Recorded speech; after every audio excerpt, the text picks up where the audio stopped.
সুপ্রিয় চিকিৎসক, আসসালামু আলাইকুম, গুড আফটারনুন। সবাইকে স্বাগত জানাচ্ছি আজকের জেনেসিস অনলাইন। সুপ্রিয় চিকিৎসক, আমরা লাইভে ছিলাম, আমাদের অতিথিরা আমাদের সাথে সংযুক্ত হওয়ার চেষ্টা করছেন। আপনারা জানেন আমরা বেশ স্ট্রেসফুল সময় পার করছি। এই সময়ের ভেতরে আমরা বিভিন্ন ফিজিক্যাল মেডিসিনের চিকিৎসক এবং শিক্ষার্থী আমরা সবাই বিভিন্ন দূর দূরান্ত থেকে সম্পৃক্ত এখানে সংযুক্ত হয়েছি। আপনাদের সবাইকে স্বাগত জানাচ্ছি। আমি ডাক্তার মুহিবুর রহমান রাফে, আমি কনসালটেন্ট হিসাবে এই মুহূর্তে দায়িত্ব পালন করছি সরকারি কর্মচারী হাসপাতালে। এটা একটি কোভিড ডেডিকেটেড হসপিটাল। আমাদের সাথে আজকে সংযুক্ত হতে যাচ্ছেন, ইতিমধ্যে সংযুক্ত হয়েছেন ডাক্তার শামীম ফরহাদ। তিনি বঙ্গবন্ধু শেখ মুজিব মেডিকেল বিশ্ববিদ্যালয় থেকে পার্ট 2 কোর্স সমাপ্ত করে বর্তমানে কুমিল্লায় একটি উপজেলা হেলথ কমপ্লেক্সে সরকারি কর্মকর্তা হিসেবে দায়িত্ব পালন করছেন। আমাদের সাথে সংযুক্ত আছেন ঢাকা মেডিকেল কলেজের পার্ট 2 ট্রেইনি ডাক্তার ফিদা হাসান। এই দুজন মূলত হচ্ছে আপনি কিভাবে এফসিপিএস পার্ট 1 এর যে পেপার 1, 2, 3 এই বিষয়গুলোকে আপনার প্রিপারেশনের জন্য সহজবদ্ধ করবেন, সেই বিষয়গুলোকে সামনে রেখে আলোচনা করবেন এবং ফিদা হাসান তার অভিজ্ঞতাগুলো সবার সাথে শেয়ার করবে। আমরা আজকের এই সেশনে অত্যন্ত বিদগ্ধ 3 জন আলোচককে আমরা পেয়েছি। তো এই আলোচকদের কাছ থেকে আমরা এই সাবজেক্টটি সম্পর্কে জানবো, কারণ অনেকেই হচ্ছেন ক্যারিয়ারের শুরুতে আমাদের বাংলাদেশের যেটা ট্রেন্ড, যে আমরা সবাই গড্ডালিকা প্রবাহ বলবো না কথাটি, যে কমন ট্রেন্ড এই শব্দটি বলবো, যে কমন ট্রেন্ডে হাঁটতে সবাই পছন্দ করি। সবাই যেহেতু লগবুক গুলাতে বেশিরভাগই আমাদের ডিউটি থাকে বা ট্রেনিং এর সেশন গুলো থাকে মেডিসিন, সার্জারি, গাইনি, পেডিয়াট্রিক্স এই বিষয়গুলোতে। তো সেই হিসাবে আমরা বিভিন্ন যে ব্রাঞ্চের যে সাবজেক্ট গুলো, নতুন যে সকল সাবজেক্ট গুলো, সেগুলোতে আসলে ওভাবে আমাদের জানার সুযোগ থাকে না, এবং এক একটা সাবজেক্টের কি ধরনের অপরচুনিটিজ আছে, কি ধরনের পৃথিবী এবং ইন হোম অ্যান্ড অ্যাব্রোড দুটো জায়গাতেই কি ধরনের সুযোগ আছে, বা এই সাবজেক্টে ক্যারিয়ার করলে আমি কতদূর পর্যন্ত নিজেকে ডেভেলপ করতে পারবো। তো এই বিষয়গুলোতে অনেকেরই অনেক জানা এবং আগ্রহের বিষয় থাকে। তো আমরা সেই জিনিসগুলোতে আজকে নিয়ে কথা বলার চেষ্টা করব। তো আমাদের মাঝে ইতিমধ্যেই সংযুক্ত হয়েছেন আমাদের একান্ত শ্রদ্ধাভাজন শিক্ষক, Bangladesh society of physical medicine and rehabilitation এর সুযোগ্য সাধারণ সম্পাদক, আমাদের সরওয়ার্দী মেডিকেল কলেজের সম্মানিত ভাইস প্রিন্সিপাল ডাক্তার মোহাম্মদ সাদাত হোসেন রিপন স্যার। আপনাকে আমাদের এই সেশনে স্বাগত জানাচ্ছি স্যার। আমাদের মধ্যে আজকে অতিথি হিসাবে উপস্থিত হবেন বঙ্গবন্ধু শেখ মুজিব মেডিকেল বিশ্ববিদ্যালয়ের সম্মানিত চেয়ারম্যান, বর্তমান চেয়ারম্যান অধ্যাপক তসলিম উদ্দিন। উনি এশিয়া ওশেনিয়া অঞ্চলের যে ফিজিক্যাল মেডিসিন সোসাইটি আছে তার নির্বাচিত সেক্রেটারি, এবং ইন্টারন্যাশনালি যে ফিজিক্যাল মেডিসিন সোসাইটিকে যে সংগঠনটি গাইড করে, international society ISPRM, international society of physical medicine and rehabilitation, তার 11 জন নির্বাচিত এক্সিকিউটিভ সদস্যের একজন। স্যারকেও আমরা আজকে আমাদের মাঝে পাবো।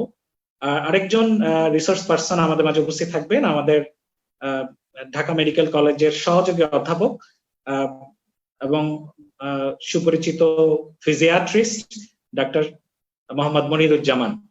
তো ইতিমধ্যেই আমাদের শ্রদ্ধেয় সাদাত হোসেন স্যার চলে এসেছেন। আমি বাকি অতিথিদের সাথে কথা বলেছি, ওনারা সংযুক্ত হওয়ার চেষ্টা করছেন, আশা করছি তাদেরকেও আমরা পেয়ে যাব। তো সুপ্রিয় চিকিৎসক, যারা নতুন আজকে ফিজিক্যাল মেডিসিন সম্পর্কে জানার আগ্রহ নিয়ে এখানে সংযুক্ত হয়েছেন, আমরা বলবো যে এটা আসলে মেডিসিনেরই একটা ব্রাঞ্চ, যেটি মূলত প্রিভেনশন, ডায়াগনোসিস এবং ট্রিটমেন্ট।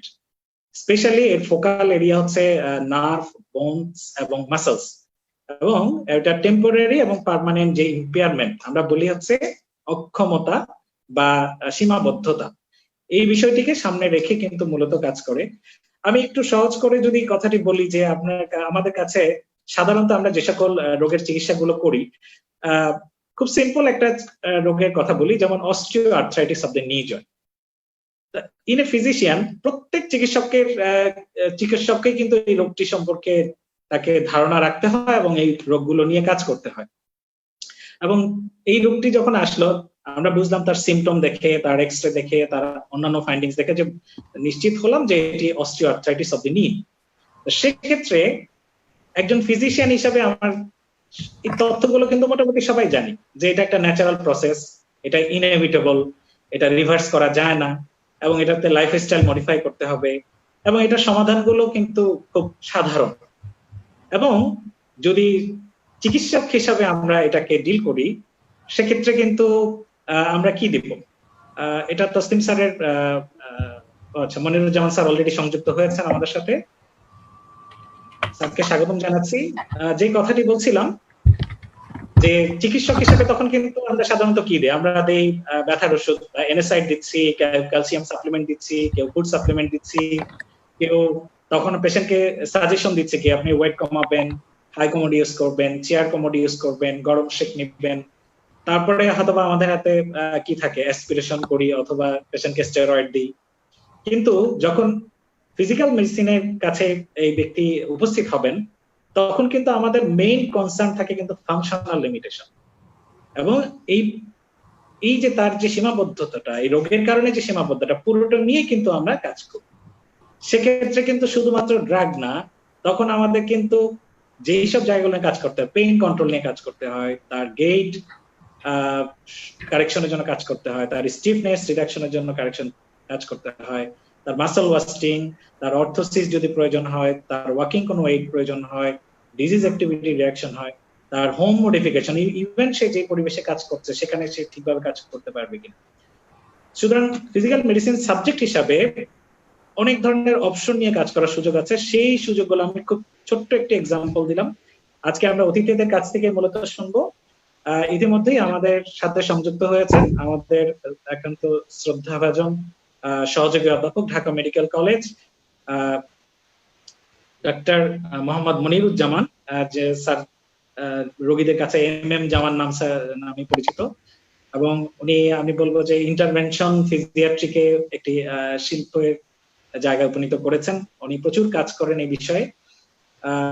আজকের এই অনুষ্ঠানের শুরুতেই আমি future opportunities in the PMR field এই বিষয়ে আমাদের শিক্ষার্থী উপস্থিত সকলের উদ্দেশ্যে কথা রাখার জন্য অনুরোধ জানাচ্ছি।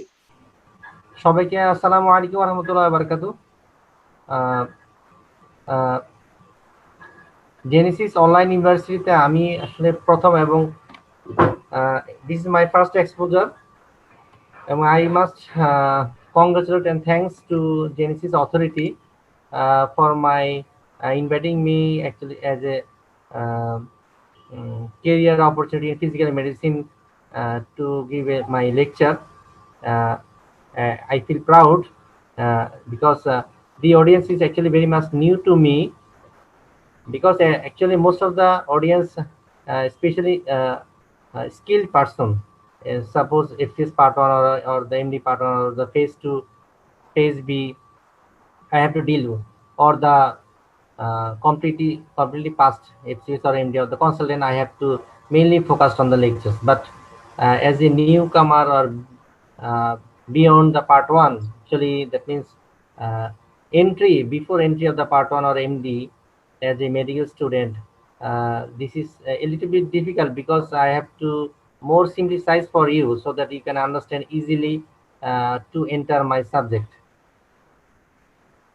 Dr. Rafi asked me for the topics, actually the future opportunities in the PMR field, especially on the intervention for highlighted.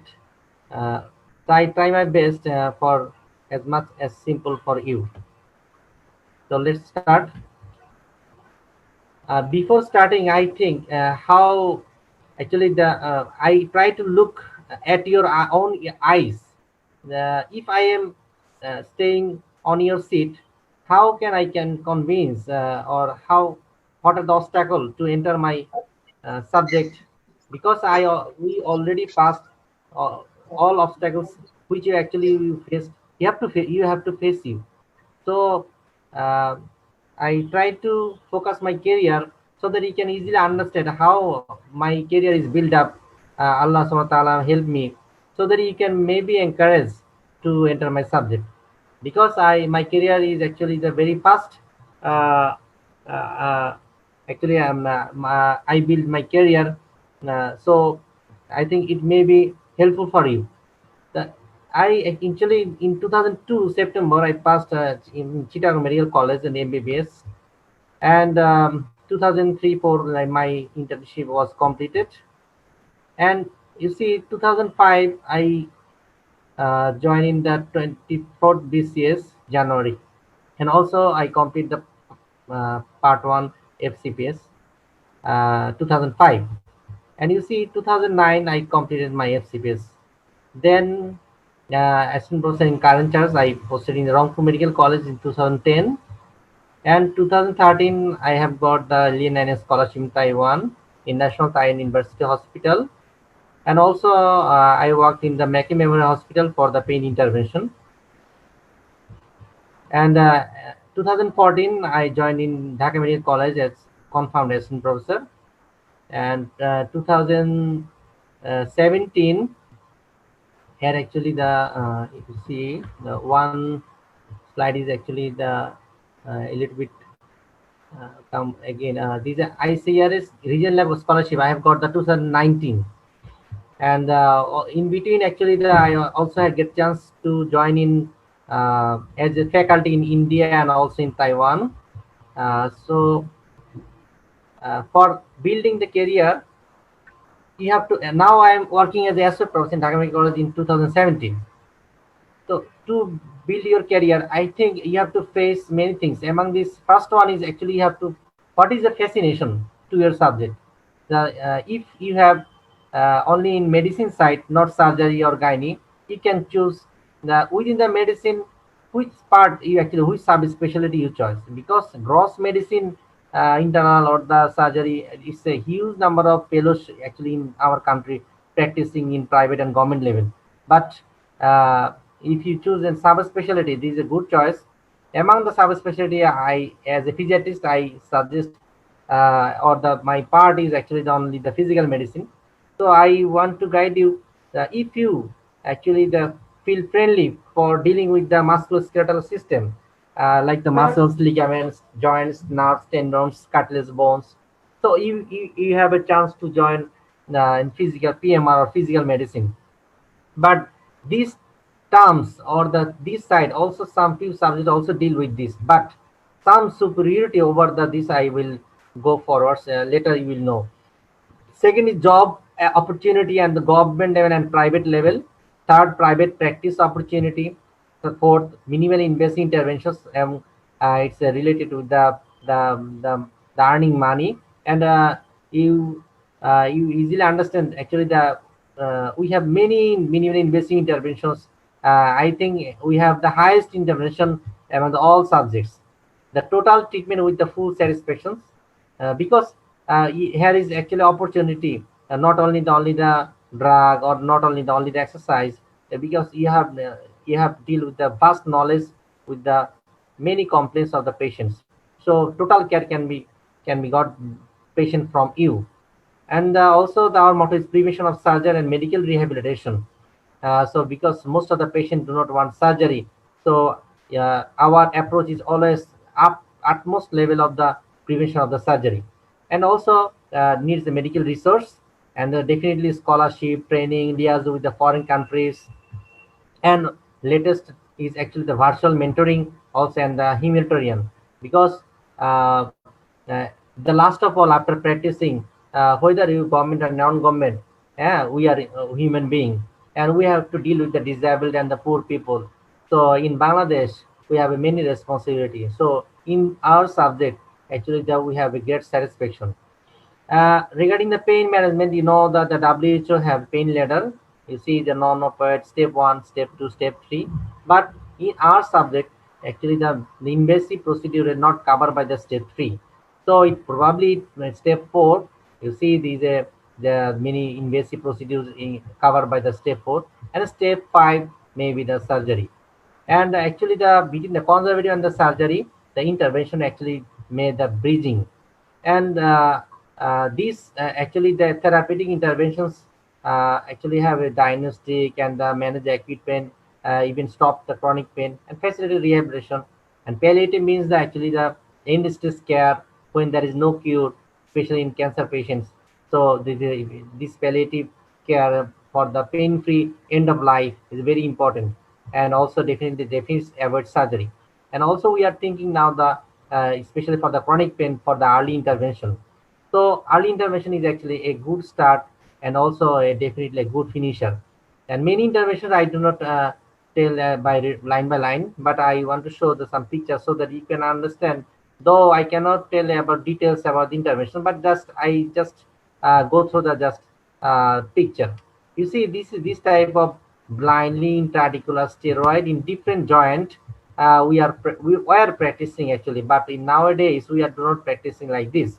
In advanced stage, we actually now patient prefer uh, image guided, either the musculoskeletal ultrasound or the C-arm guided. And muscular ultrasound have a tremendous role in diagnosing musculoskeletal system, like the joints, ligament, tendon. We can easily find out by this muscular ultrasound. This is a high resolution ultrasound. This is not actually the abdominal ultrasound, because abdominal ultrasound cover the 7 megahertz probe, but it needs more than 11 or 13 megahertz probe. So as a physiatrist, we have a we call it as a stethoscope for to injection or the diagnosis of the ultrasound. This is portal epidural. I gave injections at the 2013 first in the Rangpur Medical College. You see, these are C-arm guided nerve block, bilateral. These are ozone discectomy. In case of PLID, we practicing ozone gas we introduce in the disc by C-arm guided in the OT, but there is no need of uh, cutting the patient or the anesthesia or the hospital admission. This is another approach for the disc. This is a laser discectomy in case of PLID. You see, we inject the probe and the laser probe introduced in the disc. This is a facet joint. We also inject the sono or the the CM guided. You see the facet joint we inject. By the 2013, we also inject the sono guided US. And then you see there is a early ankylosing spondylitis where there is only fibrosis, not bony ankylosis. In case we also inject the facet joint straight, and you see after 7 days also improve the mobilization, and it also was published in Journal of Rehab Medicine.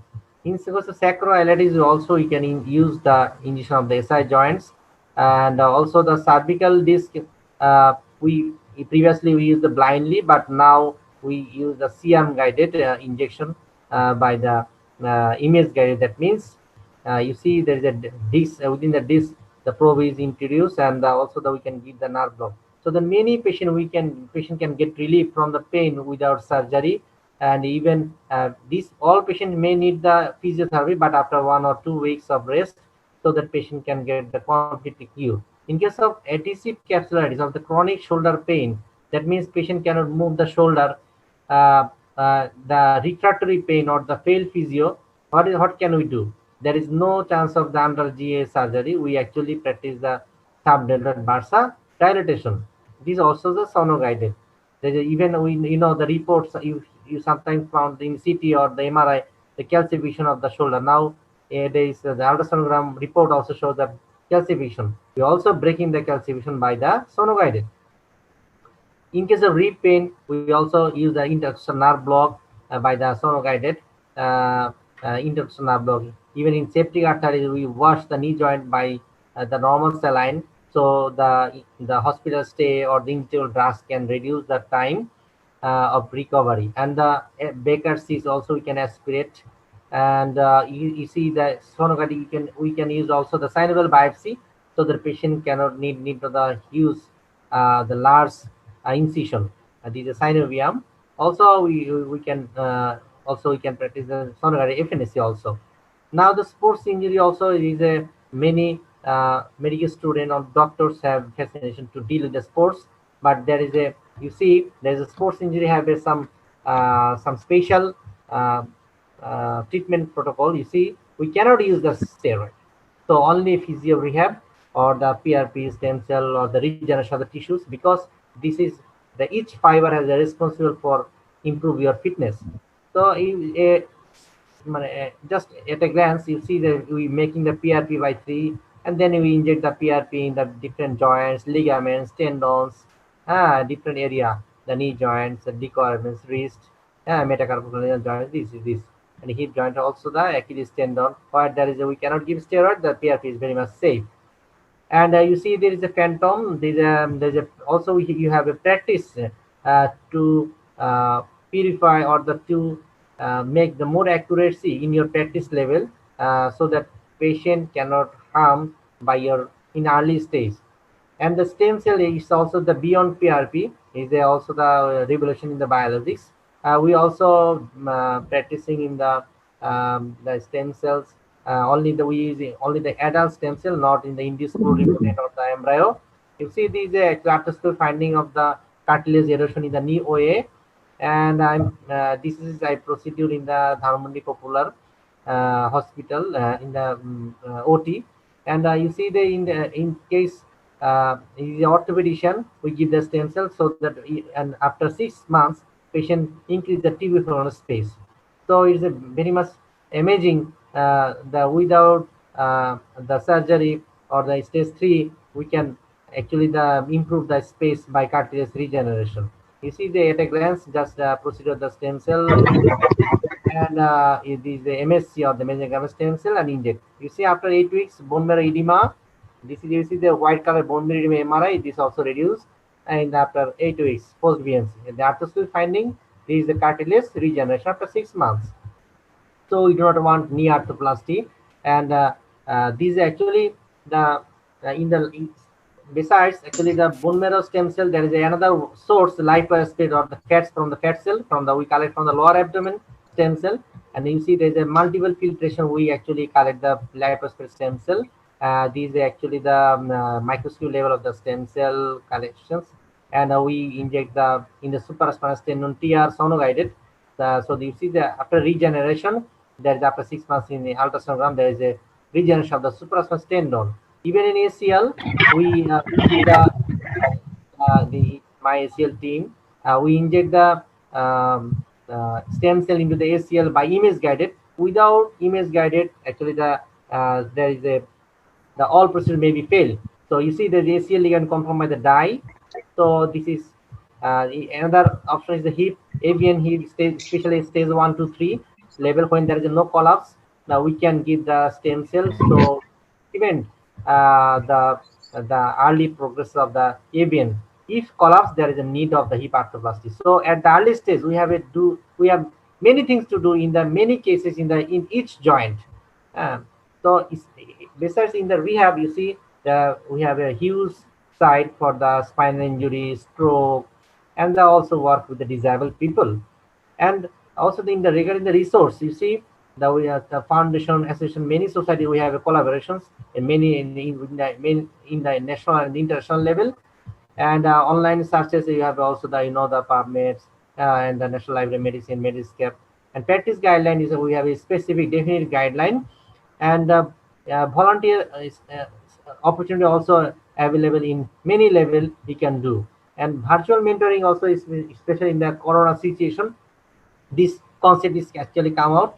And mentor actually where the M&A Academy PMR define if the consultant or the after fellowship of more than 6 years, he or she can be a mentor.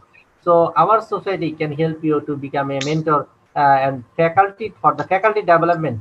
Also, our society work a lot for getting the scholarship or sending to the outside the country. And you see the ISPRM also, they have a many the online courses. You see the biomechanics rehab, online course, neurological rehabilitation, and even the ISPRM doing the webinar fortnightly, regularly for the corona crisis also. And you see we have a many renowned journal of International Society of Physical and Rehabilitation Medicine, the journal of the PMR journal is also published by the AAP, American Academy of PMR. And you see the these in short, there is a sketch drawing by the PMR, American Academy of PMR. This is a PMR board naming it covers the sports disability in the all sides from the early to advanced stage. And also I gave the train to 4 or 5 physiatrists for under the EMA UST training. And this is my Facebook page. And last of all, actually for the career choice, the actually the what we do, we teach and always up to date and use student-centered approach, use effective and current technology, and consider teamwork, peer-to-peer exchange, and stay connected to international level. And we also try to funding in crisis moment and the small and energetic society or Bangladesh Society of Physical and Rehabilitation Medicine PMR. And you see the picture is not clear, but here actually our founder Professor Kamrul Islam sir and our Toslim sir also here, and our Shahdur Sharifun sir also here, and some foreign student also present. They already passed already the MD and FCPS. So these are actually the picture of ninth picture of actually 2016, our end of the PMR program. Actually 2 yearly we make the program. These are actually we have a good bondage. So last of all, actually for the Eidul, as I give the Eid Mubarak to you all, and this is my email address. And if you have any query, you can send me email. Thank you very much in very short time. Thank you doctor Mohammad Moniruzzaman স্যারকে। আসলে physical মেডিসিনের কাজের spectrum এত বিস্তৃত যে এই ছোট্ট সময়ের মধ্যে সবগুলো স্লাইডে প্রেজেন্ট করা খুবই কঠিন। তো শিক্ষার্থী যারা ফিজিক্যাল মেডিসিন সম্পর্কে জানতে আগ্রহী বা ক্যারিয়ারে আগ্রহী, আমি বলবো যে আজকের এই সেশনটি তাদের জীবনের জন্য একটি মোড় পরিবর্তনকারী হতে পারে। আমি এই ব্যস্ততম সময়ের মধ্যে আমাদেরকে সময় দেওয়ার জন্য স্যারকে অশেষ কৃতজ্ঞতা জানাচ্ছি এবং আশা করছি যে আপনাদের সাথে রেখে নতুন প্রজন্ম আরো উৎসাহিত হবে এবং তারা এই সাবজেক্টে ক্যারিয়ারের জন্য নিজেদেরকে নিবদ্ধ আরো বেশি মনোযোগী হিসাবে এই ফিল্ডে ক্যারিয়ার করার জন্য তারা উৎসাহিত হবে। তো ইতিমধ্যেই আমি আমাদের মাঝে উপস্থিত হয়েছেন আপনারা সুপ্রিয় শিক্ষার্থী। আপনারা শেষ দুটো ছবিতে দেখেছিলেন যে Bangladesh society of physical medicine and রিহ্যাবিলিটেশনের কথা আসছিল, এবং বাংলাদেশকে ফিজিক্যাল মেডিসিন কে নিয়ে যারা সবসময় ভাবেন, কাজ করেন, বিশেষ করে যারা সরকারি চাকরিজীবী, তাদের জন্য অত্যন্ত আশার একটি জায়গা হচ্ছে ইতিমধ্যেই বাংলাদেশের ফিজিক্যাল মেডিসিন ইনস্টিটিউট হতে যাচ্ছে। এই ইনস্টিটিউটে যারা স্বপ্নদ্রষ্টা, যারা নিরলস কাজ করে যাচ্ছেন, আমরা অত্যন্ত সৌভাগ্যবান তাদের একজনকে আজকে আমাদের মাঝে পেয়েছি।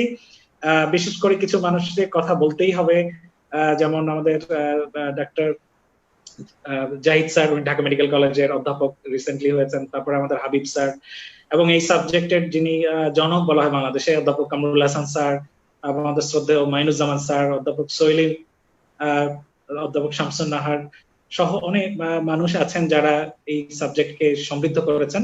তো এর মধ্যে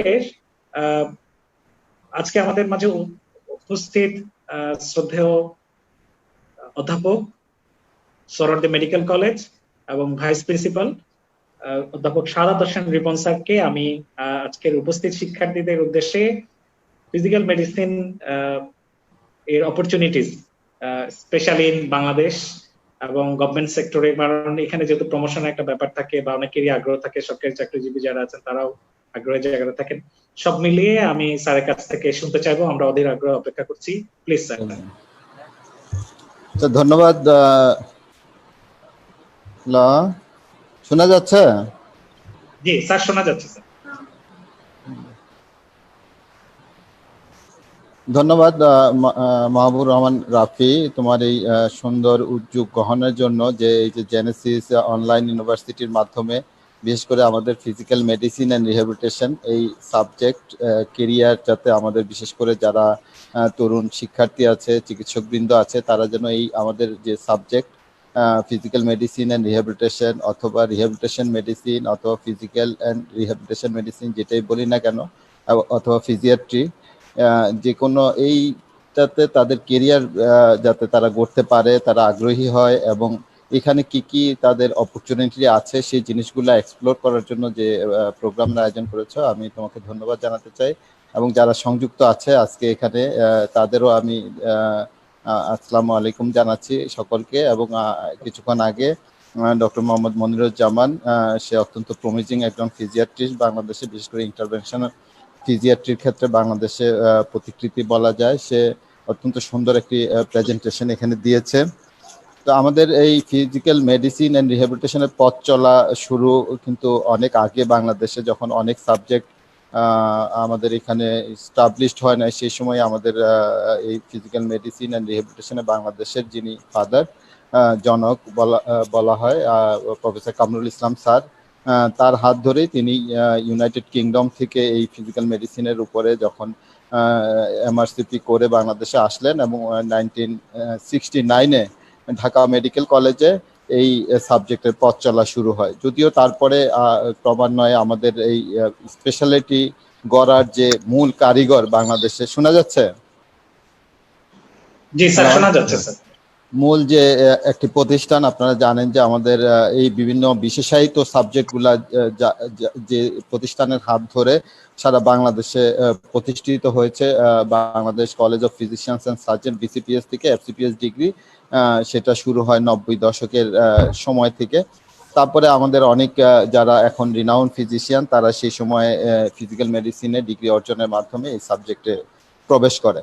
এবং এই সাবজেক্টের একটা বিশেষত্ব হচ্ছে, আপনারা জানেন যে মেডিকেল সায়েন্সের কতগুলো একটা হচ্ছে যে এই যে আজকে আমাদের যে একটা বিশেষ মহামারীর সময় আপনারা দেখছেন যে কোভিড-19, এই সময়ে একটা হলো যে প্রিভেনশন, একটা প্রিভেন্টিভ মেডিসিন অত্যন্ত গুরুত্বপূর্ণ একটা ব্যাপার। আমরা যদি প্রিভেন্ট করতে পারি তাহলে কিন্তু আমার অত লোকরা আমার ট্রিটমেন্ট দিতে হয় না। তারপর আমার ট্রিটমেন্টে যখন আসলাম, সেখানেও কিন্তু আমরা সব লোককে আমরা ট্রিটমেন্ট দিয়ে পুরোপুরি সুস্থ করতে পারি না, যার ফলে একটা বড় পোর্শন সেখানে বিভিন্ন ধরনের অক্ষমতা নিয়ে থাকে, তাদের একটা রিহ্যাবিলিটেশনের ব্যাপার থাকে। তাইলে একটা বড় পোর্শন কিন্তু চিকিৎসা সেবার একটা বড় স্তম্ভ হলো এই রিহ্যাবিলিটেশন মেডিসিন। সেই সাথে সাথে আমাদের যে এই বিশেষ করে যেটা আমরা বলি যে মাসেল, নার্ভ এবং যেটা অন্যান্য যে বোনস এবং বিশেষ করে আমাদের যে সকল অর্গান আমরা জানি যে একটু ইম্পেয়ার্ড হলেই কিন্তু আমাদের ফাংশনাল ডেফিসিট হয়।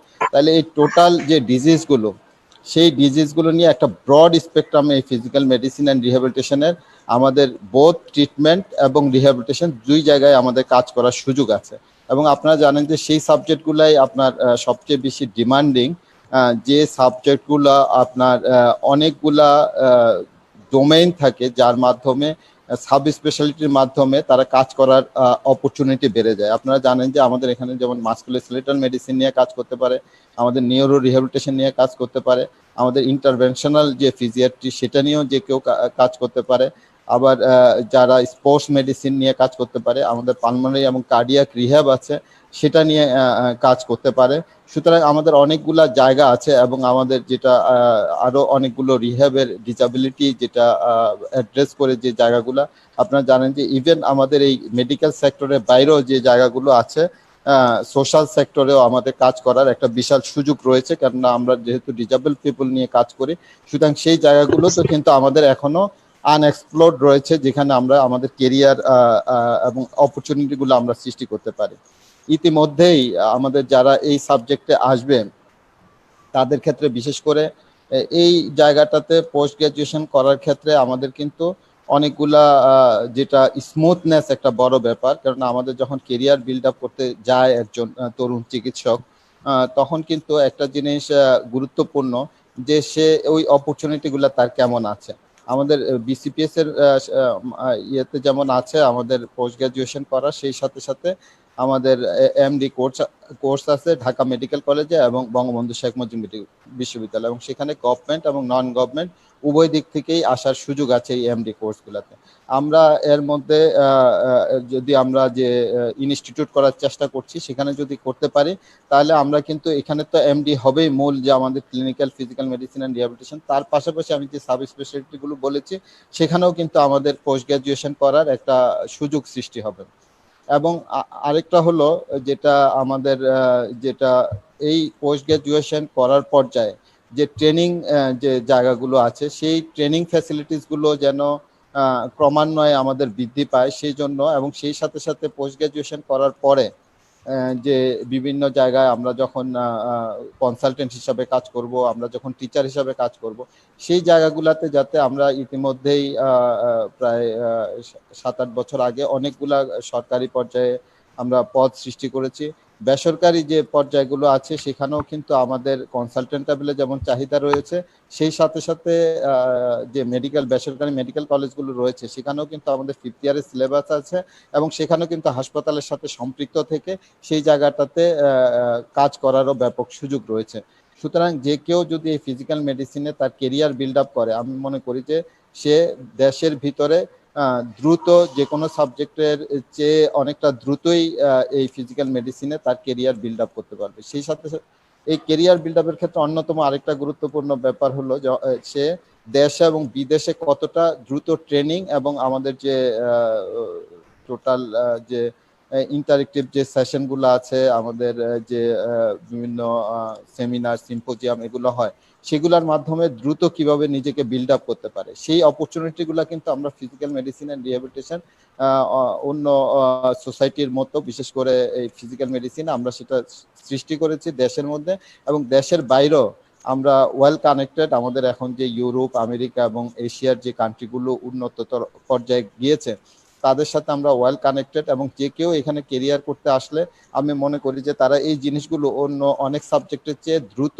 এই অপরচুনিটিগুলো তারা অ্যাভেল করতে পারবে, যার ফলে ক্লিনিক্যাল সেটিংসে তাদের যে প্রতিযোগিতামূলক যে সাবজেক্টগুলো আছে তাদের সাথে ফিজিক্যাল মেডিসিন কিন্তু দ্রুত তারা এই তাদের কেরিয়ারটা আমি মনে করি যে স্টাবলিশ করতে পারবে।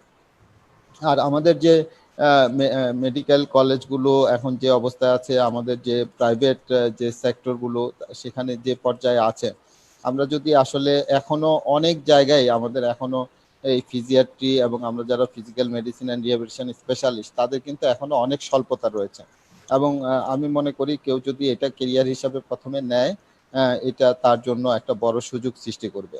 এবং আমরাও প্রথমে যখন আমি নিজের কথাই বলতে চাই, আসলে এই ফিজিক্যাল মেডিসিন এন্ড রিহ্যাবিলিটেশনে যখন আমি প্রথম 2001-এ এমডি কোর্সে ঢুকি এবং পরবর্তীতে সরকারি চাকরিতে যাই, এবং আজকে আমার অবস্থান দেখেও কিন্তু যে কেউ উৎসাহিত হতে পারে, কারণ আসলে এই সাবজেক্টে আসার পিছনে কিন্তু আমি আমার যে এই সাবজেক্টের প্রতি যেমন একটা আগ্রহ ছিল, সেই পাশাপাশি এই কেরিয়ার বিল্ড আপের ক্ষেত্রে যাতে একটা সুবিধা পেতে পারি সেই চিন্তাটাও কিন্তু আমার মাথায় ছিল, যার ফলে সেই জায়গাগুলো কিন্তু আমি অ্যাড্রেস করেছি এবং প্রপারলি আমি আগানোর চেষ্টা করেছি, এবং সেই অপরচুনিটিগুলো আমি ধরতে পেরেছি দেখে আজকের অবস্থানে আসতে পেরেছি। আমার সাথে সাথে আমার অনেক যারা আমার শ্রদ্ধেয় প্রফেসর আছেন, অন্যান্য যারা আছেন, তারাও কিন্তু এই জিনিসগুলো আমি মনে করি অনেক সাবজেক্ট থেকে তারা এই জিনিসগুলো অনেক দ্রুত এবং ভালোভাবে তারা করতে পেরেছেন, এবং মানুষের জন্য যে আমরা সার্ভিস দিতে চাই, স্বাস্থ্যসেবা দিতে চাই, একটা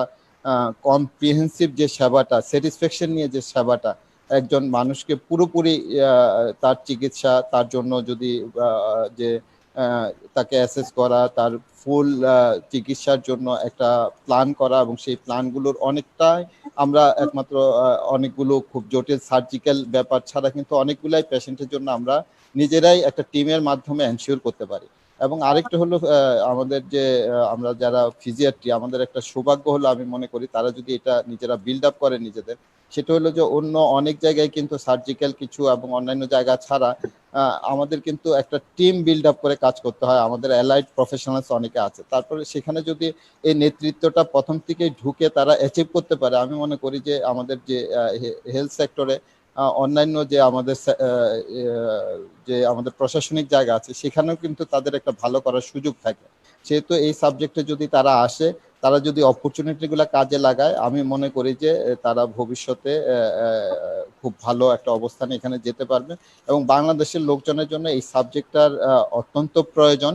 আমি মনে করি যত দ্রুত আমাদের এখানে মেধাবী যারা আছে তারা আসবে, আমরা এই সাবজেক্টটা আরো সাবজেক্ট যেমন এনরিচ হবে, সেই সাথে সাথে এই দেশের মানুষও যে রিহ্যাবিলিটেশন সেবা এবং অন্যান্য যে সেবাগুলো, বিশেষ করে বৃদ্ধ বয়সের আমাদের লোকজন, বয়স্ক লোকজনদের জন্য যে সেবাটা, সেটাও আমরা এনশিওর করতে পারবো, এবং সব আমাদের যে পুরো চিকিৎসক সমাজের মধ্যে হেলথ সেক্টরের মধ্যে আমি মনে করি যে আমাদের যদি আরো বেশি আমাদের ম্যান পাওয়ার বাড়ে, তাহলে যেহেতু এখানে অনেক অপরচুনিটি রয়েছে, তাহলে আমরা আরো ভালো অবস্থানে পৌঁছতে পারবো।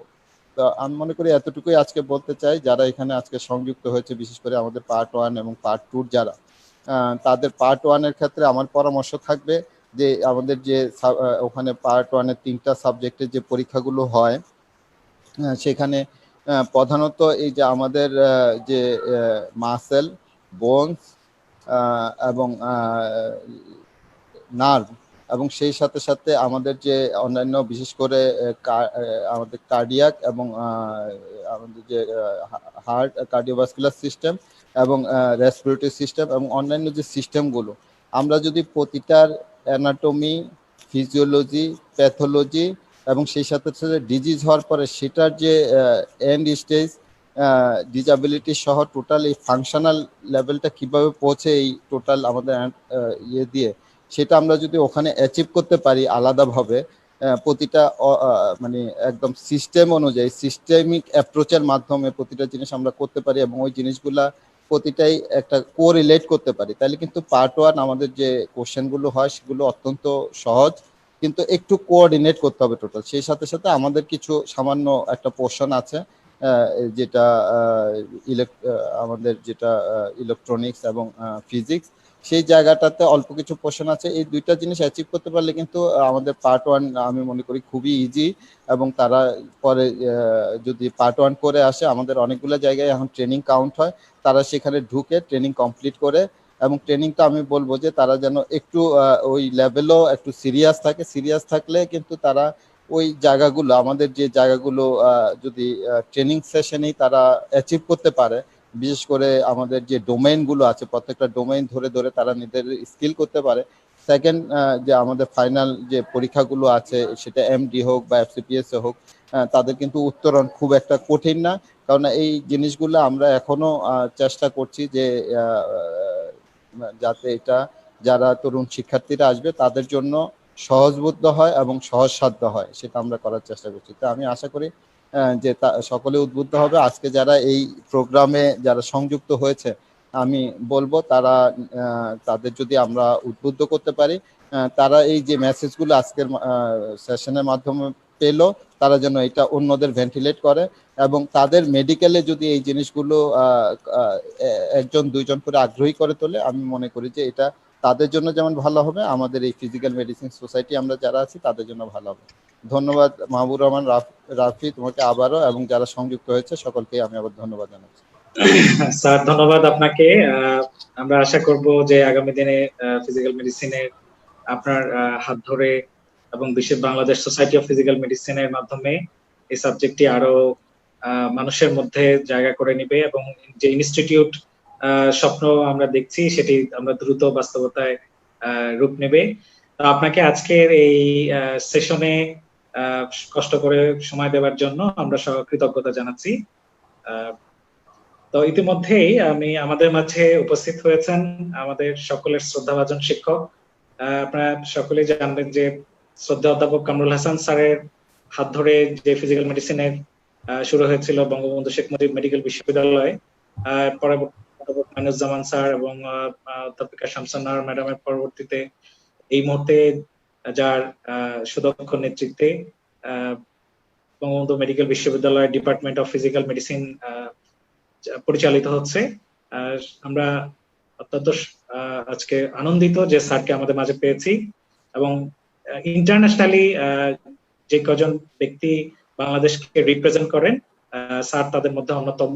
উনি international society of physical medicine and রিহ্যাবিলিটেশনের একজন ইসি মেম্বার, এবং এশিয়া ওশেনিয়া অঞ্চলের যে কমিটি আছে তার জেনারেল সেক্রেটারি। তো স্যারকে আমি আজকে শিক্ষার্থীদের উদ্দেশ্যে career opportunities in physical medicine, international perspective, এবং যারা ফিউচার যে পার্সপেক্টিভ এগুলো নিয়ে কথা বলার জন্য বিনীতভাবে অনুরোধ জানাচ্ছি। অধ্যাপক Taslim Uddin sir.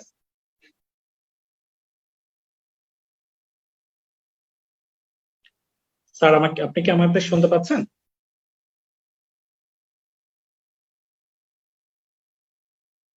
Sir sir আপনার মিউট করা আছে কিনা স্যার?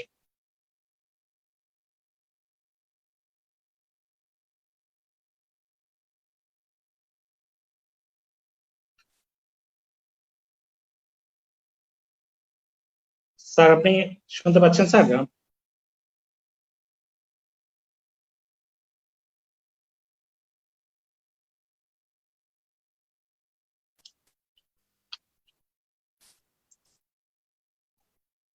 স্যার সংযুক্ত হচ্ছেন আমাদের সাথে। স্যার এর মধ্যে কয়েকটি প্রশ্ন এসেছে আমাদের এখানে, মনিরুজ্জামান স্যার এবং শ্রদ্ধেয় শাহাদাত স্যার আছেন।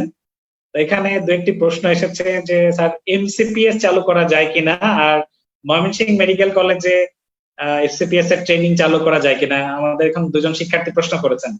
তো জবাবটি দেওয়ার জন্য আমি শ্রদ্ধেয় শাহাদাত হোসেন স্যারকে বলবো।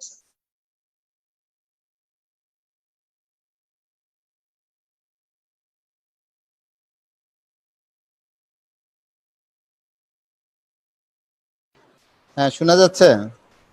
এখন শোনা যাচ্ছে স্যার। আচ্ছা, ধন্যবাদ। আসলে আমরা আমাদের যে শর্ট কোর্সগুলো আছে এগুলো খোলা নিয়ে আমরা ইতিপূর্বে আমাদের বিভিন্ন লেভেলে আমরা আলোচনা করেছিলাম, কিন্তু আপনারা জানেন যে আমাদের যে কেরিয়ার যে প্ল্যান, বিশেষ করে সরকারি পর্যায়ে এবং বেসরকারি মেডিকেল কলেজগুলোতেও সেখানে কিন্তু এই যে সকল সাবজেক্টে বিভিন্ন শর্ট কোর্স এবং লং কোর্স রয়েছে, সেখানে কিন্তু এক ধরনের জটিলতা রয়েছে আপনার প্রমোশন এবং এগুলোর ক্ষেত্রে। যার ফলে আমরা কিন্তু শর্ট কোর্স, যেহেতু এখন আমরা শর্ট কোর্স খোলার খুব একটা মতামত আসে নাই, যার ফলে সে পথে আমরা অগ্রসর হই নাই। আমাদের সম্মিলিত একটা সিদ্ধান্ত ছিল যে আমরা এক হলো যারা যে আমাদের এমডি এবং এফসিপিএস যেগুলো আছে, এই বিশেষ করে এমডি গুলো কিভাবে আরো বেশি এক্সপান্ড করা যায় এবং যারা এখানে আসবে তাদের কিভাবে দ্রুত আমরা যাতে তারা ফিজিয়াট্রিস্ট হিসাবে কাজ করতে পারে, সেটা কিভাবে ট্রেনিং গুলো যাতে ভালোভাবে পায়, সেইগুলো আমরা দ্রুত করার চেষ্টা করছি। তো আমি যেটা বলেছি যে ময়মনসিংহ মেডিকেল কলেজে আমি বলবো, এখানে যেটা বিএসএমএমও আমাদের শহীদ সোহরাওয়ার্দী মেডিকেল কলেজেও আমরা খোলার চেষ্টা করেছিলাম, কিন্তু একটা ওখানে কিন্তু মিনিমাম এমডি খোলার কিছু ক্রাইটেরিয়া আছে। সেটা হলো যে ওখানে প্রফেসর থাকতে হবে, যে ক্রাইটেরিয়া আমরা গতবার যখন 3 বছর আগে শহীদ সোহরাওয়ার্দী মেডিকেল কলেজে অ্যাপ্লাই করেছিলাম, শুধু ওই একটা ক্রাইটেরিয়ার কারণে আমরা পাই নাই। সুতরাং এক হলো প্রফেসর সহ একটা মোটামুটি সন্তোষজনক একটা টিচিং স্টাফ থাকতে হবে, বেশ কিছু ফ্যাসিলিটিস সেখানে এনশিওর করতে হবে, এবং যদি ট্রেনিং এর জন্য যে জিনিসগুলো বিসিপিএস চায় সেই জিনিসগুলো আবার বিসিপিএস এর ট্রেনিং এর জন্য এনশিওর করতে হবে। সেটা আমি মনে করি কেউ যদি সেখানে সেগুলো মিনিমাম লেভেলে এনশিওর করে যদি অ্যাপ্লাই করে, অবশ্যই ট্রেনিং এর জন্য অথবা ডিগ্রি শুরু করার জন্য সেটা তারা জেনে যে ক্রাইটেরিয়াগুলো, মিনিমাম যে ক্রাইটেরিয়াগুলো আছে সেগুলো যদি তারা ফিল আপ করতে পারে, তাহলে অবশ্যই তারা পাবে। Thank you sir. আর আরেকজন প্রশ্ন করেছেন যে can PMR is subdivided into new exam method in BCPS, মানে পিএমআর এর ব্রাঞ্চ গুলো নিয়ে মানে বিসিপিএস এ কোনো আলাদা পার্ট 1 বা এই ধরনের কিছু আছে কিনা, সাবডিভাইডেড কোর্স? এটা মনে হয় আমাদের সদ্য তসলিম স্যার ভালো বলতে পারবেন। তো আমি যতদূর জানি যে এই ধরনের উদ্যোগ এখন পর্যন্ত নাই। আমাদের যে এখনকার যে সিলেবাসটা সেটাই আমরা আপডেট করেছি কিছুদিন আগে আমার মনে হয়, এবং এটা মনে হয় কাজটা আমাদের ত্বরান্বিত হবে আমরা যদি ইনস্টিটিউটটা এস্টাবলিশ করতে পারি। তখন আসলে যে কোনো সাব স্পেশালিটিগুলোই মেইনলি অন্যান্য জায়গায় কিন্তু মেইনলি বঙ্গবন্ধু শেখ মুজিব মেডিকেল বিশ্ববিদ্যালয় থেকে কিন্তু সাব স্পেশালিটিগুলো শুরু হয়েছে, পরে অন্যান্য জায়গায়। সুতরাং আরেকটা সুযোগ আছে বঙ্গবন্ধু শেখ মুজিব মেডিকেল বিশ্ববিদ্যালয়ে, সেখানে আমাদের বেশ বড় একটা লোকবল ম্যান পাওয়ার রয়েছে, ফিজিয়াট্রিস্ট রয়েছে, সুতরাং তাদের আরেকটা সুযোগ রয়েছে যে সাব স্পেশালিটি। আমার মনে হয় এটা তসলিম স্যার আরেকটু বিস্তারিত বলতে পারবেন যে ওনাদের এই ধরনের পরিকল্পনা আছে কিনা। তসলিম স্যারকে আমরা সংযুক্ত করার চেষ্টা করছি, স্যারকে এখনো স্যার চেষ্টা করছেন আমাদের থেকে সংযুক্ত। স্যার আরেকটি বিষয়, যারা সরকারি চাকরিতে আছেন ওনাদের একটা আগ্রহের বিষয় ছিল যে বিভিন্ন সাবজেক্টে যে শুধুমাত্র মেডিকেল কলেজগুলোতে ফিজিক্যাল মেডিসিনের প্রমোশন হওয়ার পরে পদায়ন হয়, তো জুনিয়র কনসালটেন্ট বা এই ধরনের পদগুলো যদি থাকতো তাহলে এই সাবজেক্টে যারা আছেন আরো অনেক বেশি মানে একদম রুট লেভেলে গিয়ে তারা সার্ভিসটা পৌঁছাতে পারবেন। তো এই ধরনের কোনো আলোচনা বা সম্ভাবনা আছে কিনা স্যার? আমরা একটা প্রস্তাব 500 বেডের যে হাসপাতালগুলো রয়েছে সেগুলোতে এবং জেলা লেভেলে যে হাসপাতালগুলো রয়েছে সেখানে জুনিয়র কনসালটেন্ট সহ বেশ কিছু পদ সৃষ্টির জন্য আমরা প্রস্তাব স্বাস্থ্য অধিদপ্তরে দিয়েছি। কিন্তু কিছুদিন আগে জেলা লেভেল এবং উপজেলা লেভেলে পদ ক্রিয়েশনের যে মন্ত্রণালয় মিটিংটি হয়েছে সেখানে খুব বেশি পদ সৃষ্টির ব্যাপারে সিদ্ধান্ত হয়নি আমি যত জানতে পেরেছি। কিন্তু এই প্রস্তাবগুলো গিয়েছিল প্রতিটা জেলা সদরে, আমরা সেটা অলরেডি প্রস্তাব দিয়েছি। এবার না হলো আমরা এটা প্রক্রিয়াধীন মানে লেগে থাকবো। জেলা লেভেলে অবশ্যই জুনিয়র কনসালটেন্ট এবং সিনিয়র কনসালটেন্ট পদ সৃষ্টির ব্যাপারে আমরা চেষ্টা করছি, এবং সেই সাথে সাথে কিছু মেডিকেল অফিসার করা যায় কিনা এই জেলা লেভেল পর্যন্ত। কিন্তু এখন পর্যন্ত উপজেলা লেভেল পর্যন্ত আমাদের কোনো পরিকল্পনা নাই, তবে জেলা লেভেল পর্যন্ত আমাদের পরিকল্পনা রয়েছে। আর আমাদের যে 500 বেড থেকে শুরু করে 500 বেডের জন্য আইডিয়াল আমাদের কতগুলো হবে, 500 বেডের যে মেডিকেল কলেজগুলো সেখানে প্রফেসর কতজন হবে, অ্যাসিস্ট্যান্ট প্রফেসর কতজন হবে, অ্যাসোসিয়েট প্রফেসর কতজন হবে, অন্যান্য অ্যালাইড লোক বল সহ training post, medical officer, registrar, assistant registrar এগুলো কতজন হবে, সেগুলোর একটা একদম আইডিয়াল একটা আমাদের প্ল্যানিং ডিভিশনে সেটা অলরেডি পাস করা আছে, সেটা অন্যান্য সাবজেক্ট সহই একটা মেডিকেল কলেজে।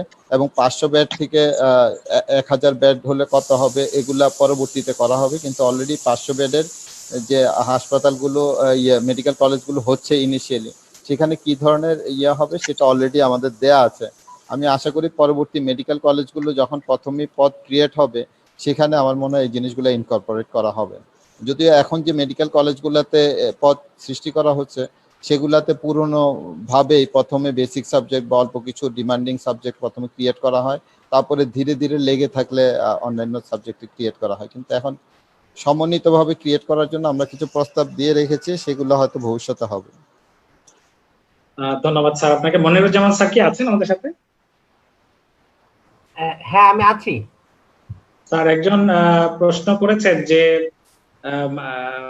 মানে যার মাস্কুলোস্কেলিটাল আল্ট্রাসনোগ্রাম মানে এটা আমাদের এই ফিজিক্যাল মেডিসিনের এটার সাথে মানে এটা কতখানি গুরুত্ব রাখে, এবং এটি বাংলাদেশে আসলে মানে কোথাও শেখানো বা এই ধরনের হবে, এই ধরনের একটু প্রশ্ন যে এটি আসলে কেউ যদি জানতে চায় কিভাবে জানতে পারবে? তো ধন্যবাদ যিনি প্রশ্নকর্তা। তো আসলে জানতে চাই।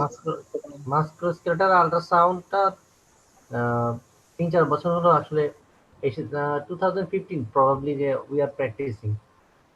তো আল্ট্রাসাউন্ডটা এটা শুধু হসপিটাল না, মানে মানে আউটডোর এবং ইনডোর দুইটার ক্ষেত্রেই আমরা এখানে ইউজ করতেছি। প্রথমে শুরুর দিকে এটা শুধু ব্যবহার হতো শুধু জয়েন্টের ক্ষেত্রে, কিন্তু এখন আমরা জয়েন্টের রোগ নির্ণয়, তারপর মাসেলের রোগ নির্ণয়, দ্যাট মিনস মাংসপেশির কোনো ল্যাসেরেশন হলো কিনা, টিয়ার হলো কিনা, কোনো অ্যাবসেস আছে কিনা, জয়েন্টের মধ্যে আমরা দেখি হলো কোনো joint effusion, synovitis, synovial hypertrophy, কোনো গাউট আছে কিনা, টফাই আছে কিনা, তারপর কোনো ভিলাই অথবা ধরে কোনো অ্যাবসেস অথবা কোনো সিস্ট, কোনো লিগামেন্টের অবস্থা, টিয়ার, পার্শিয়াল টিয়ার, ফুল টিয়ার, মেনিসকাল ইনজুরি। তো এই ধরনের ইভেন কার্টিলেজ থিকনেস, ল্যাব্রাম টিয়ার বা অথবা কোনো হিডেন কোনো কজ ফাইন্ড আউট করার জন্য এগুলো আমরা সহজে ডিটেক্ট করতে পারি। আর এখন আমরা নার্ভের থিকনেস, ক্রস সেকশনাল এরিয়া এগুলো আমরা দেখছি। ইভেন এক্সটেন্ডেড ইভালুয়েশনের মধ্যে কিছু ডুপ্লেক্সও দেখতে হয়, অনেক সময় আর্টারাইটিস এগুলো বোঝার জন্য। তো সর্বোপরি এটা হলো শুধু মানে আউটডোর বেসিসে। ইনডোরের মধ্যে আমরা অনেক সময় রোগী ফলো আপ ক্ষেত্রেও যে একটা রোগী ধরেন সেপটিক আর্টারিস ও সাইনোভাইটিস, ইনজেকশন অ্যান্টিবায়োটিক পাচ্ছে 10 দিন 14 দিন, এখন আমরা ওরালে যাব, তা আমরা একটু রিভিউ করতে পারি যে এখানে সাইনোভাইটিসটা কতটুকু রিমিশন হলো নাকি কিছুটা রয়ে গেছে, কিউর হয়ে গেছে কিনা। এইভাবে ফলো আপ আল্ট্রাসাউন্ড করা যায়। অথবা ধরেন কোনো ম্যালিগন্যান্ট ইনঅপারেবল টিউমার আছে, সেটা কেমো পাইছে, রেডিও পাইছে, কিছু আছে কিনা আবার একটু দেখা। এই ধরনের ক্ষেত্রে আসলে মানে প্রোবটা আমি বসালাম, তার নিচে কি আছে আমি সাথে সাথে দেখে ফেললাম। এটা এমন একটা জিনিস যে রিয়েল টাইম এবং নো রেডিয়েশন। শুধু একটা প্রবলেম হলো যে এটা ডিপেন্ডস অন এক্সপার্ট ডিপেন্ডেন্ট, যে কে আল্ট্রাসাউন্ড করছে তার উপর ফাইন্ডিংসটা ডিপেন্ড করছে। সিটি এমআরআই কিন্তু সেটা না, যা আছে সেটাই আমি পাচ্ছি। এই জন্য যত এক্সপার্টনেস হবে তত আমরা ভালো আমরা মানে সোনো ফাইন্ডিংস রিপোর্ট এবং আউটকাম পাবো। তা আমরা ফিজিয়াট্রিস্টরা এটা আলহামদুলিল্লাহ এটা মানে শুরুতে কম ইউজ হলো, এখন এটা কিন্তু মোটামুটি পপুলার এবং সারা ওয়ার্ল্ডে ফিজিয়াট্রিস্টরা চিন্তাই করতে পারে না যে মাস্কুলার আল্ট্রাসাউন্ড ছাড়া যে আমরা কিভাবে আগাবো। কোনো পেরিফেরি জয়েন্টে কোনো সমস্যা হলো তো সোনো দেখে তারা কোরিলেট করে ক্লিনিক্যাল ফাইন্ডিং এর সাথে। তো এই জন্য সোনোটা আসলে মানে পার্ট অ্যান্ড পার্সেল আমাদের সিলেবাসে এটাই ওতপ্রোতভাবে ইনভলভ হয়ে গেছে।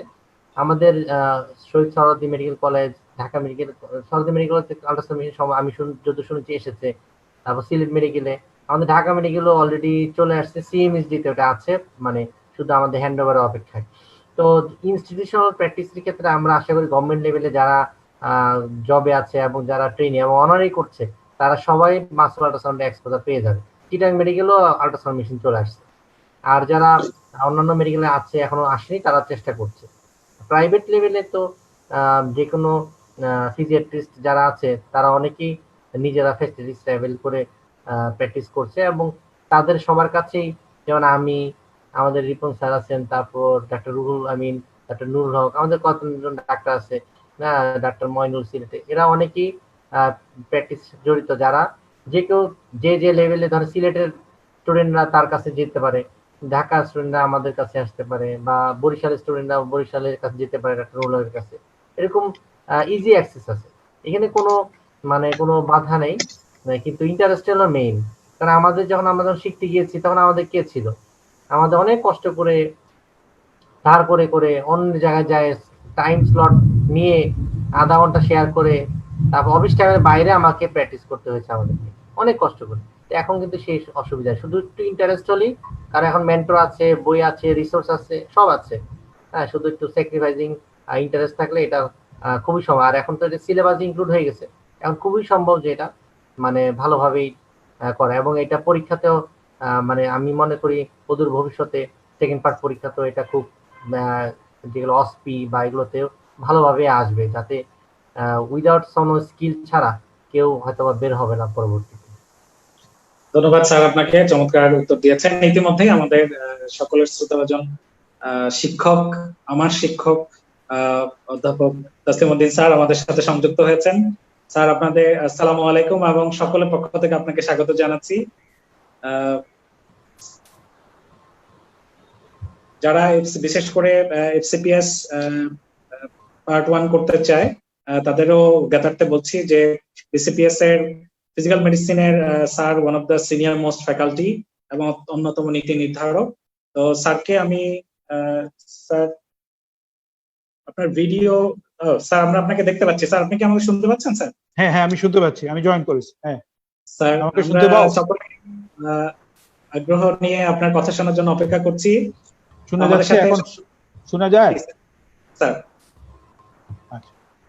তো স্যার আমরা আপনার সকলেই আপনার আলোচনার জন্য অপেক্ষা করছি। আপনি জি জি জি ধন্যবাদ। জি প্রেজেন্টেশনটা দাও। হোস্টকে প্রেজেন্টেশনটি আপ করার জন্য বলবো। হোস্ট। তো সবাইকে ধন্যবাদ। আসলে আমি দেরি করার জন্য দুঃখিত। আসলে ইন্টারনেট কানেক্ট করা ইদানিং একটা সমস্যার ব্যাপার। আর ঠিক আমরা এইভাবে না, যেভাবে এতটা আপগ্রেড হয় নাই, যে কিভাবে আমি কম্পিউটার বানান খুব কষ্ট করে শিখছিলাম, যে যখন কম্পিউটার আসে যে এটা কি বানান, PEU নাকি PAU, কম্পিউটার বানান কি, খুব কষ্ট করে আমি কম্পিউটার বানানটা শিখেছিলাম। তো আমরা সেখান থেকে এরপরে আজকে পর্যন্ত এখনো আলহামদুলিল্লাহ চালিয়ে যেতে পারছি, আল্লাহর কাছে শুকরিয়া। তো আমি মহিবুর রহমান রাফি, ডক্টর মহিবুর রহমান রাফি, আমি দেখছি আমাদের আরো কিছু ফিজিক্যাল মেডিসিন রিহ্যাবিলিটেশন মেম্বার আছেন, ডক্টর ফিদা, ডক্টর শামীমুর রহমান, ডক্টর মনিরুজ্জামান এবং প্রফেসর শাহাদাত হোসেন রিপন। খুব ভালো বলেছেন বিশেষ করে আমি শাহাদাত হোসেন রিপনের কথার শেষ রেশ ধরে একটু কথা বলতে চাই। সেটা হলো যে আসলে বাংলাদেশে physical medicine rehabilitation is a very very good family. আমি যদি দুই একটা ছবি দেখাতে পারতাম তাহলে খুবই ভালো হতো, যে আমরা কিভাবে পিকনিক করি, কিভাবে আমরা এক বাসে করে আমরা ঘুরে বেড়াই, কিভাবে আমরা আমাদের ডিপার্টমেন্টাল অ্যাক্টিভিটিস গুলি করি, কিভাবে আমাদের মানে এই যে একটা কি family, physical medicine rehabilitation is a very good family. আমি যদি আজকে অন্য কোনো স্পেশালিটির দিকে তাকাই, যে বঙ্গবন্ধু শেখ মুজিব মেডিকেল ইউনিভার্সিটিতে এবং Bangladesh college of physicians and সার্জনসে অ্যাবাউট 50টির মতো সাবজেক্টে এখন ডিগ্রি দেওয়া হয়, কোর্স আছে। এই কোর্সগুলো, এই সাবজেক্টগুলো, যে এতগুলো সাবজেক্ট, আমাকে যদি আজকে এরকম মাঝখানে ঠিক সবকটা সাবজেক্ট চারিদিকে ছড়াই আছে আর আমি মাঝখানে দাঁড়াই রয়েছি, আমাকে যদি বলা হয় তাহলে আমি কোন দিকে যাব? 1 2 3 4 5 নাম্বার 53, নাম্বার 54, কি কোন দিকে আমি যাব? That can B a very difficult issue. তা আমি এই কথা বলবো যে আলটিমেটলি আমি যখন পাশ করে বের হব, পাশ করে বের হইলে আমি কোথায় জায়গা পেয়ে যাব, এটা আমার জন্য একটা বিশাল ব্যাপার। আমি জানি যে আমার একজন রিলেটিভ, যে উনি প্রায় পাশ করার প্রায় 20 বছর পরে একটি অ্যাসিস্ট্যান্ট প্রফেসরের চেয়ার পেয়েছেন, পোস্ট পেয়েছেন 20 বছর পরে। আর ফিজিক্যাল মেডিসিন রিহ্যাবিলিটেশন এমডি করার, এফসিপিএস করার 2-3 বছরের মধ্যে একটা অ্যাসিস্ট্যান্ট প্রফেসর পোস্ট পেয়ে যাচ্ছেন, আলহামদুলিল্লাহ। তো আমি তাহলে আমার ক্যারিয়ার বিল্ডিংটা আমি কোন দিকে করব, কিভাবে করব? আরেকটা ব্যাপার আমি বলবো যে entry examination for FCPS part 1 or MD part 1, MD phase এ যেভাবে আমরা ভর্তি হই, it is somehow it is guided. আপনি যদি আসেন, আমাদের দেখেন যে আমাদের যে কারিকুলাম গুলো আছে বা আমাদের যে সিলেবাস আছে, এই কোশ্চেন গুলো আমাদের খুব, এই যারা ডেডিকেটেড তারাই এই কোশ্চেন গুলো সেট করেন এবং তারাই পরীক্ষাগুলো একটা ব্যাপার আর একটু রয়েছে, সেটা হলো যে আমাদের এই যে কতগুলো পাস করার পরে, যে বিশেষ করে আর্মি, সিএমএইচ, আর্মিতে আমাদের যে একটা বিশাল কর্মকাণ্ড শুরু হয়েছে, physical medicine rehabilitation in CMH army, এবং আরো কতগুলো জায়গা হয়েছে, যেমন কর্পোরেট হসপিটাল গুলোতে বা আমাদের ইউনিভার্সিটিতে, আমাদের প্রাইভেট ক্লিনিকে। তো আমার কাছে মনে হয় আপনার যে ফ্লারিশিং প্র্যাকটিস, পাস করার পরে অনেক স্পেশালিটি তো খুব ভালো প্র্যাকটিসও পায় না, কিন্তু আজকে আলহামদুলিল্লাহ এখন যে পর্যায়ে আমরা আসছি, তো এখন আর প্র্যাকটিসের কথা কাউকে চিন্তা করতে হয় না যে আমি দু একটা রোগী পাবো। তো ইতিমধ্যে ফিজিক্যাল মেডিসিন রিহ্যাবিলিটেশন আমরা শিখে ফেলছি, চিনে ফেলছি যে কিভাবে ফিজিক্যাল মেডিসিন রিহ্যাবিলিটেশন কি করে। বিশেষ করে আমরা ফাংশন দেখি, একটা ফাংশন, একজন মানুষ কথা বলা, একজন মানুষ হাঁটা চলাফেরা করা, খাওয়া, তার কর্মকাণ্ড, দৈনন্দিন কর্মকাণ্ড, তার সোসাইটিতে কর্মকাণ্ড, এই যে কর্মকাণ্ডগুলো, সেটাই ফিজিক্যাল মেডিসিন রিহ্যাবিলিটেশন দেখে। তো এইটা আমি এই যে যেটা এই ওয়েবসাইটটা association of physical medicine rehabilitation, American academy of physical medicine rehabilitation, সেখান থেকে নিয়েছি। তো আপনারা যদি উৎসুক হন, আরো এখান থেকে আরো অনেক দেখতে পারেন। আমাদের একটা নিজেদের ওয়েব পেজ আছে, সেখানেও আপনারা দেখতে পারেন। Next please. তো বিশেষ করে এখন একটু আগাইতে হবে, স্লাইড গুলো আগাতে হবে। Host please. হ্যাঁ, থ্যাংক ইউ। এখন ফিজিক্যাল মেডিসিন রিহ্যাবিলিটেশনে বঙ্গবন্ধু শেখ মুজিব মেডিকেল ইউনিভার্সিটিতে আমরা অলরেডি এই ডিন কমিটিতে গেছে, এবং ডিন কমিটি থেকে আমাদের পরবর্তী পর্যায়ে এই যে স্পেশালিটি গুলো শুরু হওয়ার, general physical medicine rehabilitation, musculoskeletal medicine department wing হবে আর কি, যে উইং গুলি হবে, neuro rehabilitation wing, sports medicine wing, pain medicine, এইগুলো আমাদের জন্য খুবই জরুরি।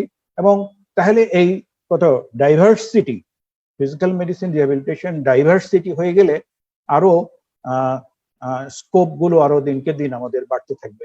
Post next please, next. তো এটা আল্লাহর কাছে শুকরিয়া, physical medicine rehabilitation Bangabandhu Sheikh Mujib medical ইউনিভার্সিটিতে যেভাবে সাপোর্ট হয়ে আসছে, একেবারে দেশের সরকারের মাননীয় প্রধানমন্ত্রী থেকে বিশ্ববিদ্যালয়ের ভাইস চ্যান্সেলর এবং সকলে মিলে আমাদের যেভাবে এই সাবজেক্টকে সাপোর্ট করে যাচ্ছেন, এতে ইনশাল্লাহ আমরা ভবিষ্যতে এগিয়ে যেতে পারবো, এটাই আমরা আশা করছি। জি নেক্সট। তো এখানে এটাই বলছি যে আমাদের সরকারির মাধ্যমে ঢাকা মেডিকেল কলেজ সবচেয়ে বড় largest hospital in the government level. এই হাসপাতালে অলরেডি আমাদের এমডি কোর্স গুলো চালু আছে। ফিজিক্যাল মেডিসিন রিহ্যাবিলিটেশন এখানে বিশেষ করে burn Sheikh Hasina burn and plastic surgery unit এবং ঢাকা মেডিকেল কলেজে আমাদের যেভাবে কর্মকাণ্ড হচ্ছে, ইনশাল্লাহ আমরা ভবিষ্যতে আরো আমাদের স্পেশালিটির কর্মকাণ্ড আরো বৃদ্ধি পাবে, এটা আমরা আশা করছি। Next please. সো আরো আমাদের আপনারা যদি একটু খেয়াল করেন যে আমাদের বিশেষ করে Rangpur medical college, Chittagong medical college, Sylhet medical college, এখানে আছে কেজিএইচ, কুর্মিটোলা জেনারেল হসপিটাল বা এই যে সরকারি কর্মচারী হসপিটাল, এগুলো সবগুলো কিন্তু আমাদের দিনকে দিন অগ্রগতি হচ্ছে এবং কাজ কর্মকাণ্ডের পরিধি বাড়িয়ে দিচ্ছে। Next please. তো আপনারা এখানে দেখবেন যে বিশেষ করে আমাদের রিজিওনাল সোসাইটি, আপনি চাইবেন যে এই দেশে বিদেশে কি করে, আমি আজকে এই কথাটা খুব জোর করে বলতে পারি, আজকে ফিজিক্যাল মেডিসিন রিহ্যাবিলিটেশন বাংলাদেশে যা হচ্ছে, এটা কি স্ট্যান্ডার্ড হচ্ছে? এটা কি এই পাশের দেশে বা আরেকটু দূরের দেশে, আরেকটু চীনে, আরেকটু যদি জাপানে যাই, আরেকটু ইউরোপে যাই, যদি আমেরিকায় যাই, তাহলে কি আমরা একতালে সমান তালে এগিয়ে যাচ্ছি, নাকি কোথাও আমাদের ল্যাগিং আছে, নাকি আমরা কোথাও পিছিয়ে আছি? সো আমাদের আল্লাহর কাছে শুকরিয়া, আমরা এই সোসাইটি গুলো এবং এই স্ট্যান্ডার্ডাইজেশন গুলো আমরা মেনটেন করতে পারছি। আমাদের মেম্বাররা প্রতিনিয়ত এইসব জায়গায়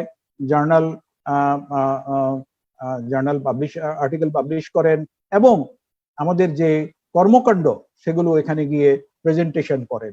তো এটা আমাদের জন্য বিশাল একটা প্রাপ্তি। বিশেষ করে next yes please, okay keep on going. So আমাদের সাবজেক্টের আরেকটা নাম হলো ফিজিক্যাল মেডিসিন রিহ্যাবিলিটেশন অথবা ফিজিয়াট্রি। তো আমরা সব সময় এই সাবজেক্টের, যেমন আমরা বিশেষ দিন, world day, world physiatry day, world spinal cord injury day, world osteoporosis day, world arthritis day, আমরা এই দিনগুলো সবসময় পালন করে আসছি এবং এটা একটা ফ্যামিলি মেম্বারদের মতো। Next please. তো এই ফটোগ্রাফটা Bangladesh association of physical medicine রিহ্যাবিলিটেশনের 9th কনফারেন্সের ছবিটা। ইফ ইউ সি, এখানে আমাদের ইন্টারন্যাশনাল স্টুডেন্ট আছে এবং আমরা এই পর্যন্ত একজন এমডি পাশ করে গেছেন, আরো একজন স্টুডেন্ট বর্তমানে আছে। এই যে মানে একটা মিক্সড অবস্থা, এতে পড়াশোনার পরিবেশটা আরো কত সুন্দর হয়, আরো কত স্ট্যান্ডার্ডাইজড হয়। একজন শিক্ষক যদি শুধুমাত্র দেশীয় স্টুডেন্ট থাকে তাহলে যেভাবে কথা বলবেন, আর যদি দেখা যায় যে ইন্টারন্যাশনাল স্টুডেন্ট আছে, নিশ্চয়ই সেভাবে সেই অবস্থায় পরিবেশন করে। তো সেই জন্য এটা আমাদের সোসাইটির অ্যাক্টিভিটিস গুলো এটা রয়ে গেছে। এছাড়া আমরা 2012 সালে ইন্টারন্যাশনাল রিহ্যাবিলিটেশন ফোরামের একটা ওয়ার্ল্ড কংগ্রেস এখানে আমরা ঢাকায় আমরা করতে পেরেছি, এটা আমাদের জন্য একটা বিশাল প্রাপ্তি। Next please. তো আরো যেগুলো আছে, এখন world body of physical medicine and rehabilitation, international society of physical medicine rehabilitation, এই ওয়েব পেজ গুলোতে আপনারা ঢুকলে, আপনারা যদি একটু কখনো সময় পান যে আচ্ছা ফিজিক্যাল মেডিসিনটা কি এটার ব্যাপ্তি, কি এটার প্রাপ্তি, কি এটার সুযোগ সুবিধাগুলো, তাহলে এগুলো আপনারা আরো একটু ধরতে পারবেন, দেখতে পারবেন, সুবিধা পাবেন। আজকে এই একটা কঠিন দিনে, মানে এই যে আমি বললাম, আপনাকে যদি বঙ্গবন্ধু শেখ মুজিব মেডিকেল ইউনিভার্সিটির এ ব্লকের বটতলায় দাঁড় করিয়ে দেওয়া হয় এবং আপনার চারপাশে এই 50টা 56টা স্পেশালিটি, আপনি কোনটাতে ক্লিক করবেন? আপনি নিশ্চয়ই বারে বারে চিন্তা করবেন, আমি কোনটা ক্লিক করব, আমি কোনটা নেব, আমার কোন স্পেশালিটিটা ভালো হবে, হাজারবার আপনি চিন্তা করবেন। because career building decision is very very important, very very important, I tell you, very very important. এখানে এই যে স্লাইডটা আপনি দেখছেন যে Asia Oceania society of neuro rehabilitation, দেখেছেন নিউরো রিহ্যাবিলিটেশনের বাংলাদেশ একজন মেম্বার, গর্বিত মেম্বার। প্রতিনিয়ত আমরা এখানে কন্ট্রিবিউট করে থাকি, আমাদের সায়েন্টিফিক অ্যাক্টিভিটিগুলি আমরা ওখানে দেই, এবং আমাদের এই যে সার্ক কান্ট্রির একটা রিহ্যাবিলিটেশন ফোরাম আছে আমাদের, এটা গুগল একটা ফোরাম, এবং এখানেও আমরা কর্মকাণ্ড আমাদের এগিয়ে যাচ্ছে। আমরা রীতিমতো শেয়ার করি কোনো একটা দেশে বা কোথাও একটা ভালো পাবলিকেশন হলে, বা কোথাও যদি একটা, আপনারা বোধহয় দেখতে পাচ্ছেন যে আমাদের ফিজিক্যাল মেডিসিন রিহ্যাবিলিটেশনের কিছু ফেসবুক আছে, ফেসবুক মানে কতগুলো আমাদের সোশ্যাল মিডিয়া আছে, সেগুলোতে আমরা প্রতিনিয়ত শেয়ার করি। এটা একটা আমি বললাম যে আসলে this is a very good team work, যেটা Shahadat Hossain ribbon, professor Shahadat Hossain ribbon mention করেছেন। উইদাউট এ টিম ওয়ার্ক আপনি at the end of the day খুব ভালো কিছু পেশেন্টের জন্য করতে পারবেন না। Next please. So even Bangladesh rheumatology সোসাইটির সাথে ফিজিক্যাল মেডিসিন রিহ্যাবিলিটেশনের কোলাবোরেশন হচ্ছে, এবং আমরা এই সোসাইটির শুরু থেকে, আসলে এই সোসাইটি মানে রিউমাটোলজি বাংলাদেশে যদি শুরু হয় সেটা ফিজিক্যাল মেডিসিনের ডিপার্টমেন্ট থেকে শুরু হয়েছে। আজকে রিউমাটোলজি সোসাইটিকে আমরাও রিপ্রেজেন্ট করি, আমরাও এটার এক্সিকিউটিভ কমিটির মেম্বার, নীতি নির্ধারণী এখানে আমরা রয়েছি। জি নেক্সট প্লিজ। এবং international association for the study of pain Bangladesh chapter, সেখানেও আমাদের পদচারণা আছে, সেই সোসাইটির সাথেও আমরা জড়িত আছি, তাদেরকেও আমরা গভর্ন করি। জি নেক্সট প্লিজ। নেক্সট। সো আমার মনে হয় আমরা যে কথা বললাম যে আমাদের physical medicine rehabilitation activities in our country, in the regional country and in the international countries, আমাদেরকে আজকে আমরা কোথায় আছি, কোন অবস্থায় আছি। আজকে সকালেও আমি আমাদের যে ইন্টারন্যাশনাল সোসাইটির যে অ্যাক্টিভিটিস সেখানে আমি পার্টিসিপেট করেছি। আলহামদুলিল্লাহ, এটা একটা গর্বের ব্যাপার যে আমরা এই যে স্ট্যান্ডার্ডাইজটা মেনটেন করতে পারছি। ওখানে কি হচ্ছে সাথে সাথে আমার এখানে হচ্ছে, ওখানে কি হচ্ছে আমার এখানে কি। So we are maintaining highest standard of the global standard. So আমার মনে হয় সবাই সুস্থ থাকি। এখানে কতগুলো মাস্ক আছে, মানে বিভিন্ন দেশের মাস্ক এখানে বোঝা যাচ্ছে আর কি, যে সব দেশেই এখন মাস্ক পরা ছাড়া তো উপায় নাই। তো সবাই সুস্থ থাকেন, শক্ত থাকবেন। শক্ত মানে কি? শক্ত থাকতে হবে। কোভিড যুদ্ধে জয়ী হইতে হলে শক্ত থাকতে হবে, মানসিকভাবে শক্ত থাকতে হবে, শারীরিকভাবে শক্ত থাকতে হবে। মানে কি? প্রতিদিন ব্যায়াম করতে হবে, ভালো খাবার খেতে হবে এবং নিজেকে সেফ রাখতে হবে। ধন্যবাদ। জি, আসসালামু আলাইকুম। তো আমরা স্যারদেরকে, সম্মানিত স্যারদেরকে অসংখ্য ধন্যবাদ জানাই আমাদের এই সেশনে উপস্থিত থেকে আমাদেরকে জানানোর জন্য এবং মূল্যবান সময় দেওয়ার জন্য স্যারদেরকে অসংখ্য ধন্যবাদ জানাচ্ছি। তো এর সাথে সাথে একটা প্রশ্ন এসেছিল স্যার, যে ইন্টারনাল মেডিসিন পার্ট 1 থেকে পিএমআর এ সুইচ অপশন রাখা যায় কিনা এফসিপিএস এর ক্ষেত্রে, এটা জিজ্ঞাসা করেছেন। আমি শ্রদ্ধেয় প্রফেসর মুসলিম স্যারকে জিজ্ঞাসা করব, অনুরোধ করব প্রশ্নটি। হ্যাঁ, আমি প্রশ্নটা শুনতে পেরেছি। এটা আসলে ইন্টারনাল মেডিসিনে পার্ট ওয়ান পাস করে ফিজিক্যাল মেডিসিনে আসার সুযোগ নাই, এটা সুযোগ নাই। কেননা প্রত্যেকটা স্পেশালিটির কিছু নিজস্ব গণ্ডি আছে এবং কিছু কারিকুলাম আছে। ওই কারিকুলাম একেবারে ছোটবেলা থেকেই, মানে কি শুরু থেকেই, পার্ট 1 থেকেই এবং বেসিক থেকেই ওইভাবে সেট করা। তো পার্ট 1 অন্য স্পেশালিটিতে পাস করে এখানে আসার সুযোগ নাই। ধন্যবাদ স্যার।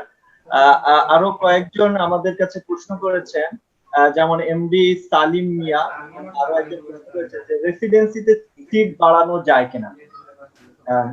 আমার মনে হয় আমি প্রশ্নটা বুঝতে পারিনি। প্রশ্নটা বুঝতে পারিনি।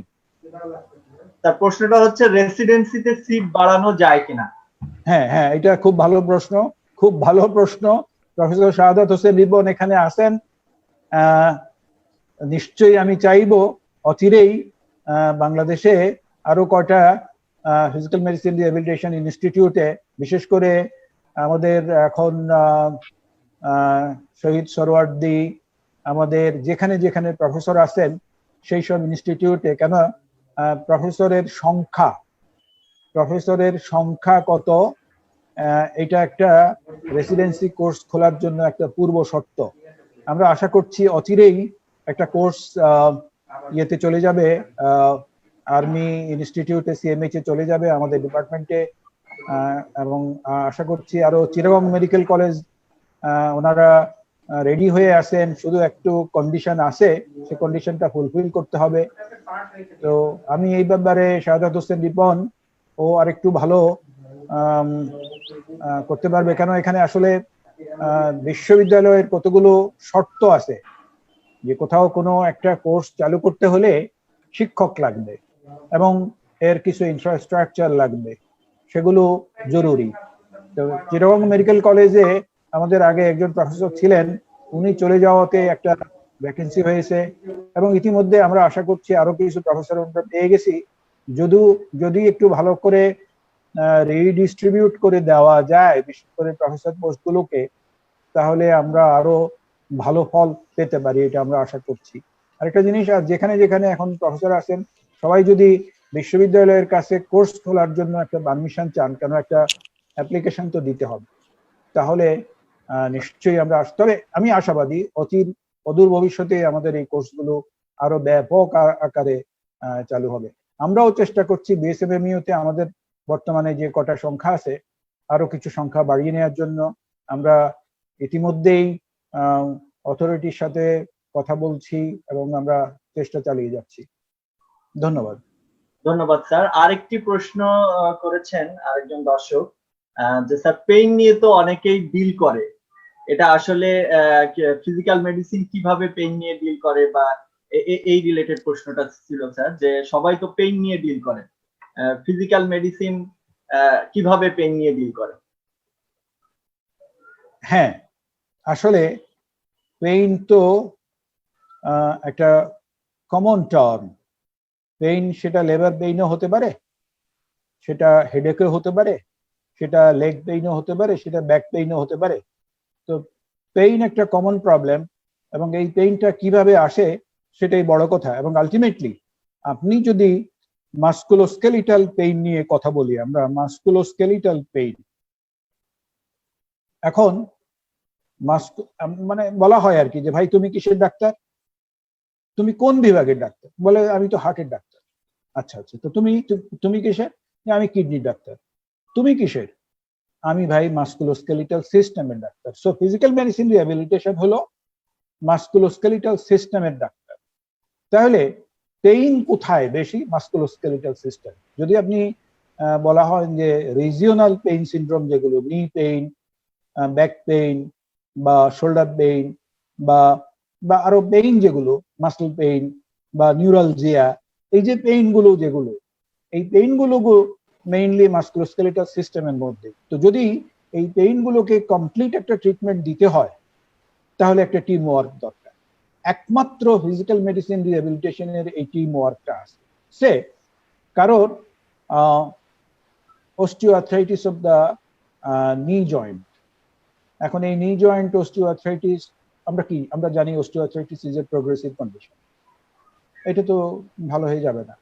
তাহলে ভালো না হইলে তাকে কি করতে হবে? তার ডিজিজ প্যাথোলজির সাথে খাপ খাইয়ে তাকে তার জীবনের দিকে আগিয়ে যেতে হবে। তার মানে কি, হয়তো পেইন রিলিভিং যে ব্যথার ওষুধ যেগুলো আছে সেগুলোর সাথে তাকে হাতে একটা লাঠি ধরিয়ে দিতে হবে। তাতে কি হবে? তার পায়ে ভরের জন্য যে ব্যথাটা হতো, লাঠিতে ভর দিয়ে হাঁটলে ব্যথাটা অনেকটুকুই কমে যাবে। সো অনেকগুলো ওষুধ খাওয়া থেকে সে বেঁচে যাবে। আর আরেকটা জিনিস হলো, হয়তো দেখা গেল যে না, তাকে যদি আমি জুতাটা ঠিক করে দেই তাহলে আরো যে মিডিয়াল অথবা লেটারেল হিল ওয়েজ বা অ্যাডজাস্ট করে দেই, তাহলে ব্যথা আরো কমে যাবে। সো এই যে একটা টোটাল ম্যানেজমেন্ট, ইনক্লুডিং হাঁটু জয়েন্টে দরকার লাগলে ইনজেকশন দিতে হবে, খাবার ওষুধ দিতে হবে, এবং যে টোটাল ম্যানেজমেন্ট যদি করা হয় সেটা ফিজিক্যাল মেডিসিন রিহ্যাবিলিটেশন থেকেই সম্ভব। এই জন্য পেইন ম্যানেজমেন্টের জন্য physical medicine rehabilitation is the best way. ধন্যবাদ স্যার। আমরা ধন্যবাদ জানাচ্ছি আমাদের প্যানেলিস্টদেরকে, প্রফেসর তসলিম উদ্দিন, প্রফেসর শাহাদাত হোসেন রিপন এবং অ্যাসোসিয়েট প্রফেসর মোহাম্মদ মনিরুজ্জামান স্যারকে আমাদের সাথে যোগদান করার জন্য। এ পর্যায়ে আমাদের সাথে কথা বলবেন, আমাদের সামনে কথা বলবেন ডাক্তার ফিদা হাসান। উনি খুব রিসেন্টলি এফসিপিএস পার্ট 1 পাস করেছেন। তো এই পার্ট 1 এর প্রিপারেশন এবং ওনার অভিজ্ঞতা, কিভাবে এখানে পড়াশোনা করতে হয় বা কিভাবে প্রস্তুতি নিতে হয়, সে ব্যাপারে আমরা ডাক্তার ফিদা হাসানের অভিজ্ঞতাটা একটু শুনবো। ডাক্তার ফিদা হাসান। আসসালামু আলাইকুম। আমি ডাক্তার ফিদা হাসান। আমি 2020 সালের জানুয়ারিতে এফসিপিএস পার্ট 1 পাস করেছি। তো আমি যখন সিদ্ধান্ত নিলাম এফসিপিএস পার্ট 1 করবো ফিজিক্যাল মেডিসিনে, তখন আমি সাজেশনের জন্য অনেকজনকে জিজ্ঞেস করি। তো ফুল সাজেশন পাচ্ছিলাম না। তখন আমি জেনেসিসে যাই, জেনেসিসে ভর্তি হই। 2019 সালের জুলাইতে আমার ক্লাস শুরু হয়। তো ক্লাস শুরুর পর আমার প্রথম ক্লাস ছিল জেনেটিক্স ফাউন্ডেশন 1-এ। রাফি ভাই ক্লাস নিয়েছিলেন। তো ক্লাস শুরু করার পর যেটা আমার মনে হয়েছে যে আপনারা যারা ক্লাস করবেন বা করছেন, তারা দেখবেন আপনারা 70 to 80% বিষয়গুলো জানেন, যে বেসিক সাবজেক্ট গুলো আছে। কোচিং এর ভূমিকাটা এখানে আপনাকে পার্ট 1 এর জন্য প্রস্তুত করে তোলা, কি পড়তে হবে, কতটুকু পড়তে হবে এবং কি বাদ দিতে হবে বা কি লাগবে, আপনাকে এটার জন্য প্রস্তুত করে তোলা। তো এটা মনে হয় আমার কাছে জেনেসিস অনেক ভালো মতো পেরেছে। তারা এক্সাম স্পেসিফিক ভাবে যে আপনার সাবজেক্টের জন্য কোনটা ইম্পর্টেন্ট, এটা ঠিক মতো আপনাকে গাইড করতে পারবে। এবং পার্ট 1 পাস করার জন্য এটা খুবই ইম্পর্টেন্ট। আপনি যতদিন না বুঝতে পারবেন যে আমার কি পড়তে হবে এবং কি বাদ দিতে হবে, ততদিন আপনার পার্ট 1 পাস করাটা কঠিন হয়ে যাবে। এইভাবে। আর আমি যেহেতু ফিজিক্যাল মেডিসিনের পার্ট 1 দিয়েছি, আমার তখন 15টা ক্লাস ছিল এক্সট্রা ফিজিক্যাল মেডিসিনের। শামীম ভাই ক্লাস নিয়েছিলেন। তো এক্সট্রা ক্লাসগুলোতে যেটা হয় যে আপনি ফাউন্ডেশন ব্যাচে যেমন ক্লাস করলেন, যেমন অ্যানাটমি ক্লাস করলেন, অ্যানাটমিতে আপনি সবই পড়াবে ফাউন্ডেশন ব্যাচে। আর স্পেশাল ক্লাসগুলোতে যেটা হয় যে আপনার ফিজিক্যাল মেডিসিনের জন্য কি লাগবে এটাকে আপনাকে স্পেসিফিক ভাবে বলে দেবে। ওই অনুযায়ী যে কোশ্চিন কি কি হতে পারে ফিজিক্যাল মেডিসিন, এগুলো বলে দেবে। যেমন জেনারেলি যে ফাউন্ডেশন ব্যাচে ক্লাসগুলো হয়, অ্যানাটমিতে মনে করেন আপনার অনেক পড়া, অ্যাবডোমেন থেকে অনেক কিছু পড়তে হয় তাদের সার্জারিতে যারা পড়ে। তো আমরা ফিজিক্যাল মেডিসিনে আমাদের লাগে upper limb, lower limb, nervous system, এগুলো বেশি লাগে। আপার লিম্বে আমাদের প্রতিটা মাসলস এর নাম, অরিজিন, অ্যাকশন, নার্ভ সাপ্লাই, এগুলো লাগে। এগুলো কিন্তু অন্য ব্রাঞ্চে লাগে না। তো আপনাকে স্পেসিফিক ভাবে তৈরি করা স্পেশাল ক্লাসগুলো দিয়ে। তারপরে যেমন পেপার 2-তে থাকে ফিজিওলজি বা ইলেকট্রোফিজিওলজি। এই বিষয়গুলো আমাদের কাছে একদম নতুন, আমরা কখনো এই বিষয়গুলো আগে দেখিনি। থেরাপি, বিভিন্ন এক্সারসাইজ, এগুলো শামীম ভাই আমাদেরকে পড়িয়েছিলেন। তো আমার কাছে প্রথমে খুব কঠিন মনে হতো জিনিসগুলো। শামীম ভাই যখন পড়ালেন, পরীক্ষা নিলেন, আস্তে আস্তে জিনিসগুলো আমার কাছে খুব মানে পারার মতো মনে হয়েছে। এবং পার্ট 1 পরীক্ষা এখান থেকে কোশ্চিন হয় এবং 22 থেকে 23টা প্রশ্ন হয় পেপার 2-তে। তো এই জিনিসগুলো আপনাদের কাছে নতুন। আপনারা যখন ক্লাস করবেন তখন দেখবেন এই বিষয়গুলো আপনাদের কাছে অনেক সহজ মনে হয়েছে, সহজে নাম্বার তুলতে পারবেন। একইভাবে আপনি যেমন পেপার 3-তে আমাদের প্যাথোলজি থাকে, ফার্মাকোলজি থাকে। আপনি যখন ফাউন্ডেশন ব্যাচে ক্লাস করবেন, আপনি প্যাথোলজি, ফার্মাকোলজি দেখা যাচ্ছে সবই পড়তে হচ্ছে এবং সবই পড়াবে, অ্যান্টিবায়োটিক থেকে শুরু করে যা আছে তাই। কিন্তু আমাদের ফিজিক্যাল মেডিসিনে অ্যান্টিবায়োটিক লাগে না, আমাদের লাগে হচ্ছে ডিএমআরডি, স্টেরয়েড, এনএসএইড, পিপিআই, মাসেল রিল্যাক্সেন্স, এগুলো। তো আপনার হচ্ছে স্পেশাল ক্লাসগুলোতে ভাইয়া এইভাবে আপনাকে প্রস্তুত করবে যে আপনার ফিজিক্যাল মেডিসিনের কি দরকার, কি কি কোশ্চেন হয়, এগুলো আলোচনা করা। তো আপনি যখন এভাবে রেগুলার ক্লাস করবেন ফাউন্ডেশন ব্যাচে, প্লাস স্পেশাল ক্লাসগুলো করবেন, এগুলো পরীক্ষা দেবেন, আপনার একটা সুন্দর একটা ধারণা তৈরি হয়ে যাবে যে আমার আসলে কি পড়তে হবে, কি বাদ দিতে হবে, এবং আপনি খুব ভালোভাবে প্রস্তুত হয়ে যাবেন পার্ট 1 পরীক্ষার জন্য। তো এটা খুবই গুরুত্বপূর্ণ। আমি সিলেবাস সম্পর্কে শামীম ভাই আলোচনা করবে কি কি পড়তে হয়, আমি এই বিষয়ে কিছু বলবো না আর। তো সবার প্রতি আহ্বান থাকবে, আপনারা যে সময়টা দিবেন একটু মনোযোগ সহকারে, একটু খারাপ লাগবে পড়তে আসলে 6 মাস টানা পড়াশোনা করা বা এক বছর পড়াশোনা করা কষ্ট, বিরক্তিকর লাগতে পারে, কিন্তু ধৈর্য ধরে যারা পড়াশোনা করে, একটু পরিশ্রম করে, তাদের আসলে হয়ে যায় সাকসেস, এভাবে আসে। আর একটা কথা আমি সবসময় বলি যে আল্লাহ পরিশ্রমীদের ফিরিয়ে দেন না, আপনারা লেগে থাকুন, ইনশাল্লাহ পাঠন পাশ হয়ে যাবে। ধন্যবাদ। ধন্যবাদ ডাক্তার ফিদা হাসানকে অভিজ্ঞতা শেয়ার করার জন্য। তো আসলে এফসিপিএস পার্ট 1 এর জন্য, পার্ট 1 পাস করার জন্য সবচেয়ে যেটা বেশি প্রয়োজন বলে আমি মনে করি সেটা হচ্ছে যে আগ্রহ থাকা, একটা সাবজেক্টের প্রতি ভালোবাসা, আগ্রহ। এটা যখন আপনার সর্বোচ্চ লেভেলে থাকবে তখন কিন্তু আপনার প্রিপারেশনটাও সহজ হয়ে যাবে। তো এখন আমরা এত সময় যাবত স্যারদের কাছ থেকে এই সাবজেক্টের অপরচুনিটি গুলো শুনলাম। তো আশা করি যারা এই সাবজেক্টের আগ্রহী আছেন, এই সাবজেক্টে পড়াশোনার ব্যাপারে তাদের আগ্রহের লেভেলটা অনেক ইনক্রিজ করেছে, অনেক বেড়ে গিয়েছে। তো আমরা আর এই সাবজেক্টের অপরচুনিটি নিয়ে কোনো কথা বলবো না, কারণ সর্বশেষ পর্যায়ে আমরা আমাদের এই ওয়েবিনার সর্বশেষ পর্যায়ে চলে এসেছি। আমরা এখন আমাদের এই পার্ট 1 এফসিপিএস পার্ট 1 প্রিপারেশনের জন্য যে সিলেবাসটা আছে, এই সিলেবাসটা সম্পর্কে আমরা একটু আলোচনা করব এবং সেটা কোথা থেকে পড়তে হবে, কিভাবে পড়তে হবে, এই সম্পর্কে আপনাদের সাথে একটু শেয়ার করব বা একটু ডিসকাশন করব। তো এফসিপিএস পার্ট 1 এ আপনারা জানেন যে আমাদের 3টা পেপার থাকে, পেপার 1, পেপার 2 এন্ড পেপার 3, 3 দিন পরীক্ষা হয়। তো মোটামুটি 3টা পেপারেই 100 মার্কস করে থাকে এবং 300 মার্কসের পরীক্ষা হয়। তো আমাদের ফিজিক্যাল মেডিসিনের একটি সুন্দর সিলেবাস রয়েছে এবং স্যাররা এটাকে আরো আপডেটেড করেছেন।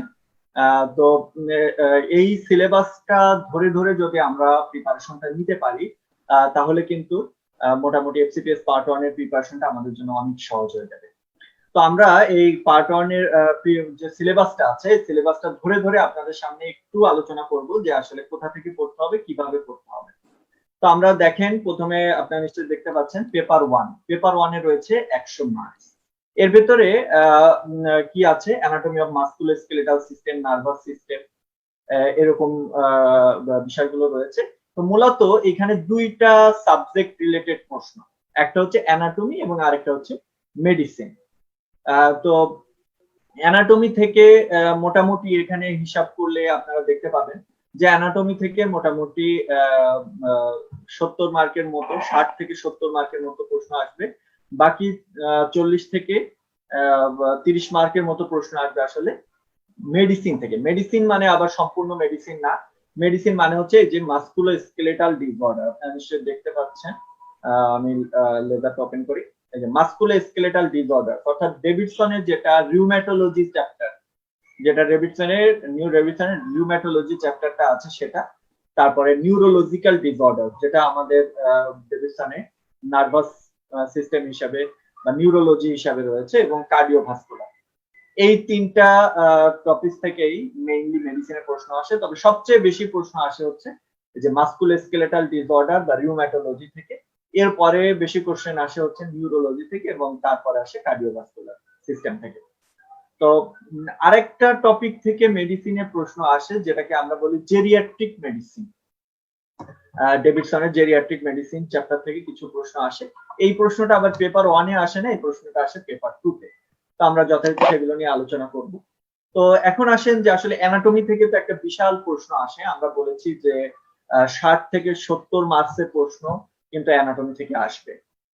তো এই অ্যানাটমি থেকে আসলে কোন সাবজেক্ট, কোন টপিক গুলো থেকে বেশি প্রশ্ন আসে বা কোন টপিক গুলো আপনি আগে পড়বেন, কোন টপিক গুলো পরে পড়বেন, আমি একটা ক্রোনোলজি তৈরি করেছি যে ইম্পর্টেন্ট যে টপিক গুলো থেকে বারবার প্রশ্ন আসে, বেশি বেশি প্রশ্ন আসে, সেগুলোকে আমরা প্রথমে রেখে আমরা একটা ক্রোনোলজি তৈরি করেছি। তো প্রথমে সবচেয়ে ইম্পর্টেন্ট হচ্ছে এক্সট্রিমিটি। এক্সট্রিমিটি মানে হচ্ছে যে আপার লিম্ব এন্ড লোয়ার লিম্ব, এখান থেকে কিন্তু আপনার সবচেয়ে বেশি প্রশ্ন আসবে। তাহলে আপনি যখন প্রিপারেশন শুরু করবেন, অ্যানাটমির প্রিপারেশন, আমার রিকমেন্ডেশন থাকবে যে আপনি প্রথমে এক্সট্রিমিটি শুরু করেন। এরপরে যখন এক্সট্রিমিটিটা পড়া শেষ হবে, আপনি পড়বেন নিউরো অ্যানাটমি, তারপরে হেড নেক, তারপরে হিস্টোলজি, এরপরে থোরাক্স, এরপরে অ্যাবডোমেন, এরপরে যদি পারেন এমব্রায়োলজি পড়বেন। এমব্রায়োলজি থেকে খুব কম প্রশ্ন আসে, একটা দুইটা প্রশ্ন আসলে কোনোবার আসে, আবার কোনোবার আসে না। তাহলে মেইনলি আমাদেরকে কিন্তু এক্সট্রিমিটি, নিউরো অ্যানাটমি এই টপিকগুলো পড়তে হবে, আর হচ্ছে হেড নেক হিস্টোলজি। হেড নেকে সব পড়া লাগবে না, কিছু স্পেসিফিক টপিকস পড়া লাগবে, সেগুলো নিয়ে আমরা পরবর্তীতে ডিসকাশন করব। এখন আসেন যে অ্যানাটমির ভিতরে আসলে কোনগুলো পড়তে হবে। অ্যানাটমি আসলে এফসিপিএস পার্ট 1 পরীক্ষায় যেটা গুরুত্বপূর্ণ সেটা হচ্ছে আপনি কোন সাবজেক্টে দিচ্ছেন, সেই সাবজেক্টের ইম্পর্টেন্স কি, সেই সাবজেক্টের কোন বিষয়গুলো বেশি বেশি জানা লাগে, সেগুলো কিন্তু আপনাকে আগে বুঝতে হবে। যেমন আপনি যদি সার্জারিতে পড়তেন তাহলে কিন্তু আপনার প্রথমত আপনার জন্য ইম্পর্টেন্ট ছিল হচ্ছে কোনো একটা টপিকসের ব্লাড সাপ্লাই বা এইগুলো।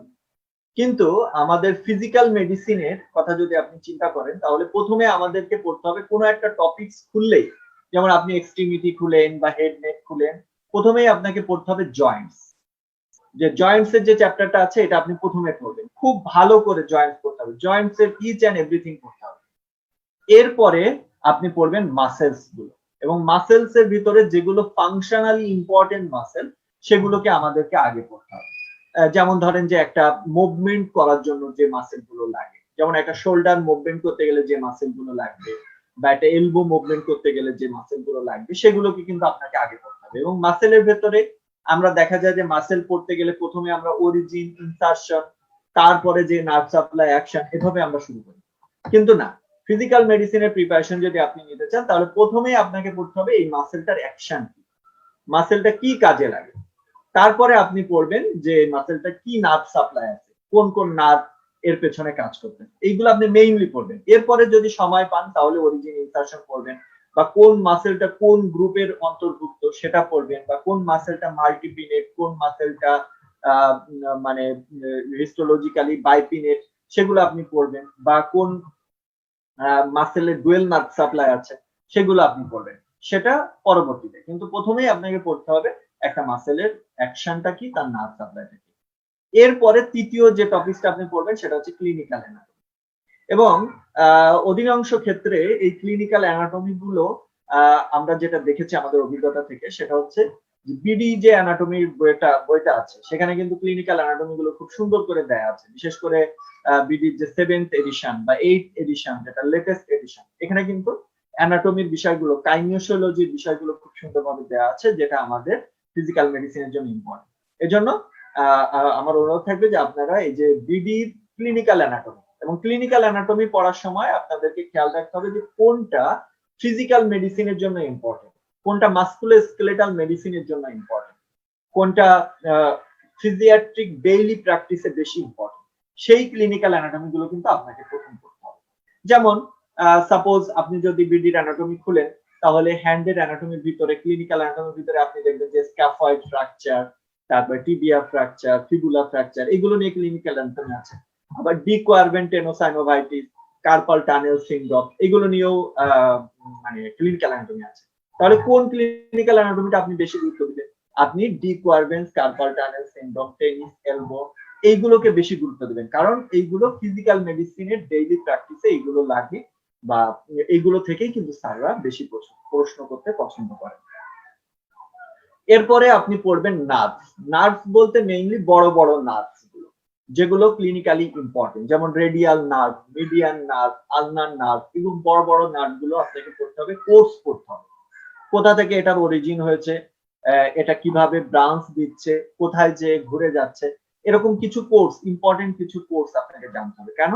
কারণ হচ্ছে যে কোথায় আঘাত লাগলে আপনার নার্ভটা ইনজুরি হবে, সেই জিনিসটা কিন্তু আমাদের ফিজিক্যাল মেডিসিনের ডেইলি প্র্যাকটিসে ইম্পর্টেন্ট, এবং সেটা আমাদের পার্ট 1 এর জন্য কিছুটা ইম্পর্টেন্ট, এবং জানতে হবে এই নার্ভটার ফাংশন কি। তাহলে আপনি যখন অ্যানাটমি পড়বেন, কোন একটা সাবজেক্ট, কোন একটা টপিকস পড়বেন, তখন আপনাকে এই সিরিয়াল মেইনটেইন করে পড়তে হবে, যে প্রথমে আপনি জয়েন্টস পড়বেন, তারপরে আপনি মাসেল পড়বেন, তারপরে ক্লিনিক্যাল অ্যানাটমি পড়বেন, তারপরে নার্ভস পড়বেন, এরপরে আপনি পুরো অধ্যায়টা যদি পারেন পুরো অধ্যায়টা একবার রিডিং করে বের করেন যে কোন লাইনগুলো ফিজিক্যাল মেডিসিনের জন্য ইম্পর্টেন্ট, সেই লাইনগুলোকে আপনাকে বারবার এখন তাহলে আমরা অ্যানাটমি রিলেটেড মোটামুটি আলোচনা সংক্ষেপে শেষ করলাম। এখন আসেন মেডিসিন। মেডিসিনের ভিতরে আমি এর আগেই বলেছি যে 3টা চ্যাপ্টার খুব ভালো করে পড়তে হবে, ডেভিডসন থেকে একেবারে লাইন বাই লাইন পড়তে হবে। তার ভিতরে সবচেয়ে ইম্পর্টেন্ট হচ্ছে রিউম্যাটোলজি। রিউম্যাটোলজি চ্যাপ্টারটা কোনো কিছুই বাদ দেওয়া যাবে না, একেবারে প্রথম থেকে শেষ পর্যন্ত টোটালটা আপনাকে খুব ভালো করে পড়তে হবে। আর তারপরেও যদি আপনি বলেন যে আরো কোন কোন টপিক গুলো খুব বেশি করে পড়তে হবে রিউম্যাটোলজি, তাহলে আমি বলবো সর্বপ্রথম আপনি পড়বেন অস্টিও আর্থ্রাইটিস, এরপরে পড়বেন রিউম্যাটয়েড আর্থ্রাইটিস, এরপরে পড়বেন স্পন্ডাইলো আর্থ্রাইটিস, এরপরে পড়বেন এসএলই বা আদার গুলো, তারপরে পড়বেন ব্যাক পেইন, নেক পেইন, এলবো পেইন। এই যে পেইন গুলোর কিন্তু সুন্দর করে কজ দেয়া আছে ডেভিডসনে, এই ডেভিডসনের এই ছকগুলোকে খুব ভালো করে পড়তে হবে। এরপরে আসেন নিউরোলজি। নিউরোলজি থেকে আমাদের পার্ট 1 এ প্রশ্ন আসে, কিন্তু রিউম্যাটোলজির মতো অত ব্যাপক হারে প্রশ্ন কিন্তু নিউরোলজিতে আসে না, কিন্তু নিউরোলজিতে কিন্তু প্রতিবারই প্রশ্ন আসে। আর নিউরোলজির প্রশ্নগুলোর ভিতরে মেইনলি ফিজিওলজি, নিউরোলজির যে ফিজিওলজিটা আছে, অর্থাৎ কোন লোব, ব্রেইনের কোন লোব কোন ফাংশনটি করে সেগুলো, বা হচ্ছে পার্কিনসন ডিজিজ, তারপরে মায়াস্থেনিয়া গ্রেভিস, তারপরে মাল্টিপল স্ক্লেরোসিস, এই জিনিসগুলো থেকে বেশি প্রশ্ন আসে। আর সবচেয়ে বেশি প্রশ্ন আসে হচ্ছে স্পাইনাল ডিসঅর্ডার গুলো, অর্থাৎ সার্ভাইকাল মায়োলোপ্যাথি, সার্ভাইকাল রেডিকুলোপ্যাথি, তারপরে লাম্বার রেডিকুলোপ্যাথি, এগুলো থেকে কিন্তু বেশি প্রশ্ন আসে।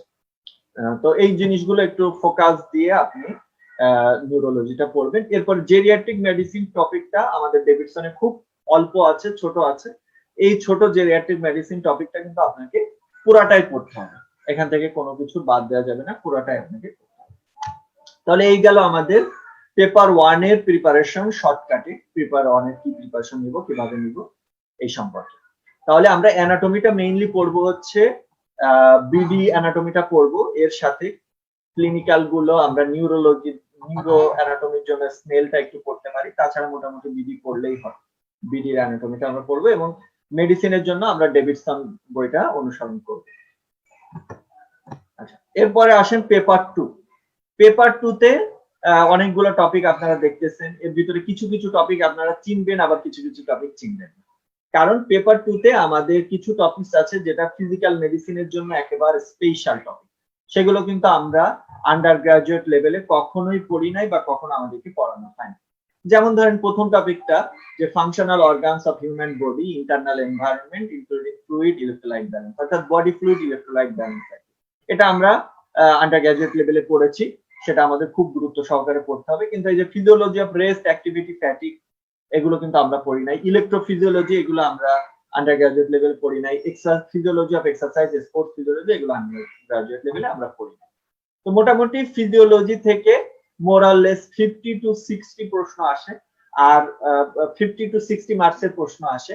আর স্পেশাল যে টপিক গুলো, যেগুলো শুধুমাত্র ফিজিক্যাল মেডিসিন রিলেটেড বা যেগুলো আমরা আন্ডার গ্রাজুয়েটে পড়ি নাই অত, সেইগুলো থেকে কিন্তু 50 মার্কসের প্রশ্ন থেকে 40 মার্কসের প্রশ্ন, এরকম প্রশ্ন কিন্তু সেখান থেকে সাধারণত আসে। তো সেটা আমরা কিভাবে পড়বো আমরা একটু আলোচনা করবো। এটা হচ্ছে ফিজিওলজি। ফিজিওলজির ভেতরে আমরা যখন পড়তে বলবো তখন আমাদের সর্বপ্রথম পড়তে হবে নার্ভাস সিস্টেম, কারণ এই নার্ভাস সিস্টেম থেকে অধিকাংশ প্রশ্ন আসে। নার্ভাস সিস্টেম থেকে প্রায় প্রতিবারই 7 থেকে 10টি প্রশ্ন কিন্তু নার্ভাস সিস্টেম থেকে আসে ফিজিওলজি। এরপরে বডি ফ্লুইড ইলেক্ট্রোলাইট ব্যালেন্স, এখান থেকেও কিন্তু 5-6টি প্রশ্ন প্রতিবারই আসে। এই দুইটা কিন্তু আমাদের আগে পড়া আছে, এগুলো আপনারা রিভাইজ করবেন। এরপর হচ্ছে স্পোর্টস ফিজিওলজি, এগুলো কিন্তু আমাদের ফিজিওলজি চ্যাপ্টারের ভেতরে ছিল, কিন্তু আমাদের আন্ডার গ্রাজুয়েট লেভেলে ওইটা ওইভাবে লাগে না বলে আমরা ওইভাবে পড়াশোনা করি নাই। তো স্পোর্টস ফিজিওলজিটা আমরা মেইনলি গাইটন থেকে পড়বো। গাইটনের দেখবেন যে একটা স্পোর্টস ফিজিওলজি একটা চ্যাপ্টার আছে, ওই চ্যাপ্টার থেকে আমরা স্পোর্টস ফিজিওলজিটা পড়বো। আর এছাড়া আমাদের রডবি যে আমাদের এমসিকিউ এর বই আছে, ওই এমসিকিউ এর বইয়ে কিন্তু স্পোর্টস ফিজিওলজির উপরে কতগুলো প্রশ্ন আছে, ওই প্রশ্নগুলো একটু আপনাদেরকে সলভ করে যেতে হবে। এরপর আসেন মাসেল ফিজিওলজি। মাসেল ফিজিওলজি খুব ছোট্ট জায়গা, এখানে আসলে পড়াশোনার মতো খুব যে বেশি কিছু আছে তা না, কিন্তু আমরা আন্ডার গ্রাজুয়েট লেভেলে এটা পড়ি না বলে আমাদের কাছে কঠিন লাগে। তো এই মাসেল ফিজিওলজি থেকে কিন্তু প্রতিবারই 3-4টা প্রশ্ন থাকে, 3-4টা প্রশ্ন কিন্তু থাকে, যে কোন মাসেলটি স্লো টুইস্ট মাসেল, কোন মাসেলটি ফাস্ট টুইস্ট মাসেল, তারপরে হচ্ছে মাসেলের কন্ট্রাকশনের ফিজিওলজি, তারপরে এ ব্যান্ড, আই ব্যান্ড, এগুলো নিয়ে বিভিন্ন প্রশ্ন কিন্তু আমাদের পরীক্ষায় প্রায় থাকে। তো স্পোর্টস ফিজিওলজি অংশটা সবচেয়ে ভালো যদি আপনারা প্রিপারেশন নিতে চান। জ্ঞাননে কিন্তু একটা অধ্যায় আছে মাসেল অ্যান্ড নার্ভ ফিজিওলজি, ওইখান থেকে যদি আপনারা মাসেল ফিজিওলজিতে পড়েন তাহলে ভালো করতে পারবেন, বা যদি শর্টকাটে পড়তে চান ভিশন থেকেও পড়তে পারেন, ভিশনে শর্টকাট আলোচনা আছে। এছাড়া respiratory system, cardiovascular system, urinary system, এগুলো থেকে অল্প অল্প প্রশ্ন আসে, একটা দুইটা প্রশ্ন আসে, এগুলো সুপারফিশিয়ালি পড়তে হবে। যেমন রেসপিরেটরি সিস্টেম, এখান থেকে আপনারা পড়বেন হচ্ছে ভলিউম এন্ড ক্যাপাসিটি, যে লাং ভলিউম গুলো আছে, লাং ক্যাপাসিটিস গুলো আছে, সেগুলো একটু ভালোভাবে পড়তে হবে। কার্ডিওভাস্কুলার সিস্টেমের ভিতরে কার্ডিয়াক সাইকেল, এরপরে হচ্ছে আমাদের যে ব্লাড সাপ্লাই গুলো আছে, কার্ডিয়াক হার্টের যে ব্লাড সাপ্লাই গুলো, এগুলো আমাদেরকে একটু ভালোভাবে জানতে হবে। ইউরিনারি সিস্টেমের ভিতরে আমাদের যে ইউরিন ফরমেশন, ইউরিনের অ্যাবজর্পশন কোথায় কোথায় হয়, কি কি অ্যাবজর্পশন হয়, কি কি আমাদের সিক্রেট হয়, তারপরে হচ্ছে ইউরিনের মিকচুরেশনের যে ফিজিওলজিটা আছে, নার্ভাস কন্ট্রোল আছে মিকচুরেশনের, সেইটাকে আমাদেরকে এখানে পড়তে হবে। আর নিউট্রিশনটা আমাদের মাঝে মাঝে নিউট্রিশন থেকে প্রশ্ন আসে। নিউট্রিশনের ভেতরে আমাদের মেইনলি গুরুত্ব দিতে হবে ভিটামিন ডি, তারপর ভিটামিন সি, এরপরে আয়রন, ফলিক অ্যাসিড, এরকম এলিমেন্ট গুলো, এবং আমাদের ক্যালসিয়াম, এই জিনিসগুলো, এই টপিকগুলো একটু বেশি গুরুত্ব দিয়ে আমাদের নিউট্রিশনের ভেতরে পড়তে হবে। এছাড়া ভিটামিনের ক্লাসিফিকেশন, ভিটামিনের সোর্স, এগুলো একটু আমাদের জানতে হবে। তাহলে এই ছিল আমাদের ফিজিওলজির বিষয়ক আমাদের প্রিপারেশন। এরপরে আমরা আসি যে ফিজিক্যাল মেডিসিনের যে কোর টপিকস গুলো আছে, যেগুলো আপনি আন্ডার গ্রাজুয়েট লেভেলে ওইভাবে পড়েন নাই, দেখেন নাই, বা ওইগুলো সম্পর্কে আলোচনা হয় নাই। এই কোর টপিকস গুলো কিন্তু এখান থেকেও কিন্তু মিনিমাম 30টা প্রশ্ন, কিন্তু 30 মার্কসের প্রশ্ন কিন্তু আপনার থাকবে, অর্থাৎ 15টা প্রশ্ন কিন্তু মিনিমাম থাকবে, এবং ম্যাক্সিমাম কিন্তু এখান থেকে 50 মার্কসের প্রশ্ন, অর্থাৎ 25টা প্রশ্ন কিন্তু থাকতে পারে। তো এই জন্য এই টপিক গুলো আপনাদেরকে ভালোভাবে পড়তে হবে। এখানে থেরাপিউটিক হিট কোল্ড, এটা থেকে সবচেয়ে বেশি প্রশ্ন আসে। Short wave diathermy, microwave diathermy, ultrasound therapy, এগুলো থেকে ভালো প্রশ্ন আসে। থেরাপিউটিক ইলেকট্রিক্যাল স্টিমুলেশন, এগুলো থেকে প্রশ্ন আসে। তো এগুলো আসলে একটু মানে এখানে একটু পরিচিত হওয়ার দরকার আছে, এই বিষয়গুলো নিয়ে একটু পরিচিত না হলে এগুলো শুধুমাত্র পড়ে ব্যাপারটা ক্লিয়ার করা একটু ডিফিকাল্ট। তো এই ক্ষেত্রে খুব সহজ একটি বই আছে। আজকের প্রোগ্রামের আলোচক আমাদের আজকের প্রোগ্রামে professor doctor Taslim Uddin sir উপস্থিত ছিলেন। ওনার একটি বই আছে বেসিক ইলেকট্রোথেরাপি। ওই বেসিক ইলেকট্রোথেরাপি বইটা এক্ষেত্রে এই টপিকগুলো পড়ার ক্ষেত্রে হেল্পফুল, সেই বইয়ের হেল্প আপনারা নিতে পারেন। এছাড়া ফিজিক্যাল মেডিসিনের যে বেসিক বই, বড় বই যেগুলো আছে, সেগুলো যেমন ব্রাডামস, ওখানে কিছু হেল্প নিতে পারেন। তবে আমি এখন সেটা রেকমেন্ড করব না আপনাদেরকে, কারণ সেটা এখন পড়তে গেলে আপনারা কনফিউজড হয়ে যাবেন, কারণ ওটা অনেক বড় বই, ওটা এখনই পড়ার দরকার নেই। তো এই টপিকগুলো নিয়ে আমাদের, এছাড়া এই টপিকগুলোর উপরে কিন্তু জেনেসিসের লেকচার শিট আছে, সেই লেকচার শিট গুলো আপনারা সেখান থেকেও আপনারা সংগ্রহ করতে পারেন। বা জেনেসিসের একটি বই আছে যেটার নাম হচ্ছে রিহ্যাব 8। এই রিহ্যাব 8 বইয়ের ভেতরে কিন্তু এই টপিকগুলো সহ পুরা এফসিপিএস পার্ট 1 এর সিলেবাসের যে টপিকগুলো আছে এবং সেগুলো যেভাবে প্রিপারেশন নিতে হয় সেইভাবেই কিন্তু একটা বই জেনেসিস আগেই প্রিপেয়ার করে রেখেছে, সেটার নাম হচ্ছে রিহ্যাব 8। এটা 3 ভলিউমের একটি বই। এই 3 ভলিউমের বইয়ের ভিতরে পেপার 1 এর যে টপিকগুলো আছে, পেপার 2 এর টপিকগুলো, পেপার 3 এর টপিকগুলো সবগুলোই আপনারা পাবেন। তো সেখান থেকেও আপনারা হেল্প নিতে পারেন। এরপরে আমরা চলে আসি পেপার 3 তে। পেপার 3 তে দেখেন বেসিক প্যাথোলজি, এখান থেকে কিন্তু 10 মার্কসের প্রশ্ন আসবে। এছাড়া ইমিউনোলজি থেকে আসবে 10 মার্কসের প্রশ্ন না, 10টি প্রশ্ন আসবে, অর্থাৎ 20 মার্কসের প্রশ্ন আসবে।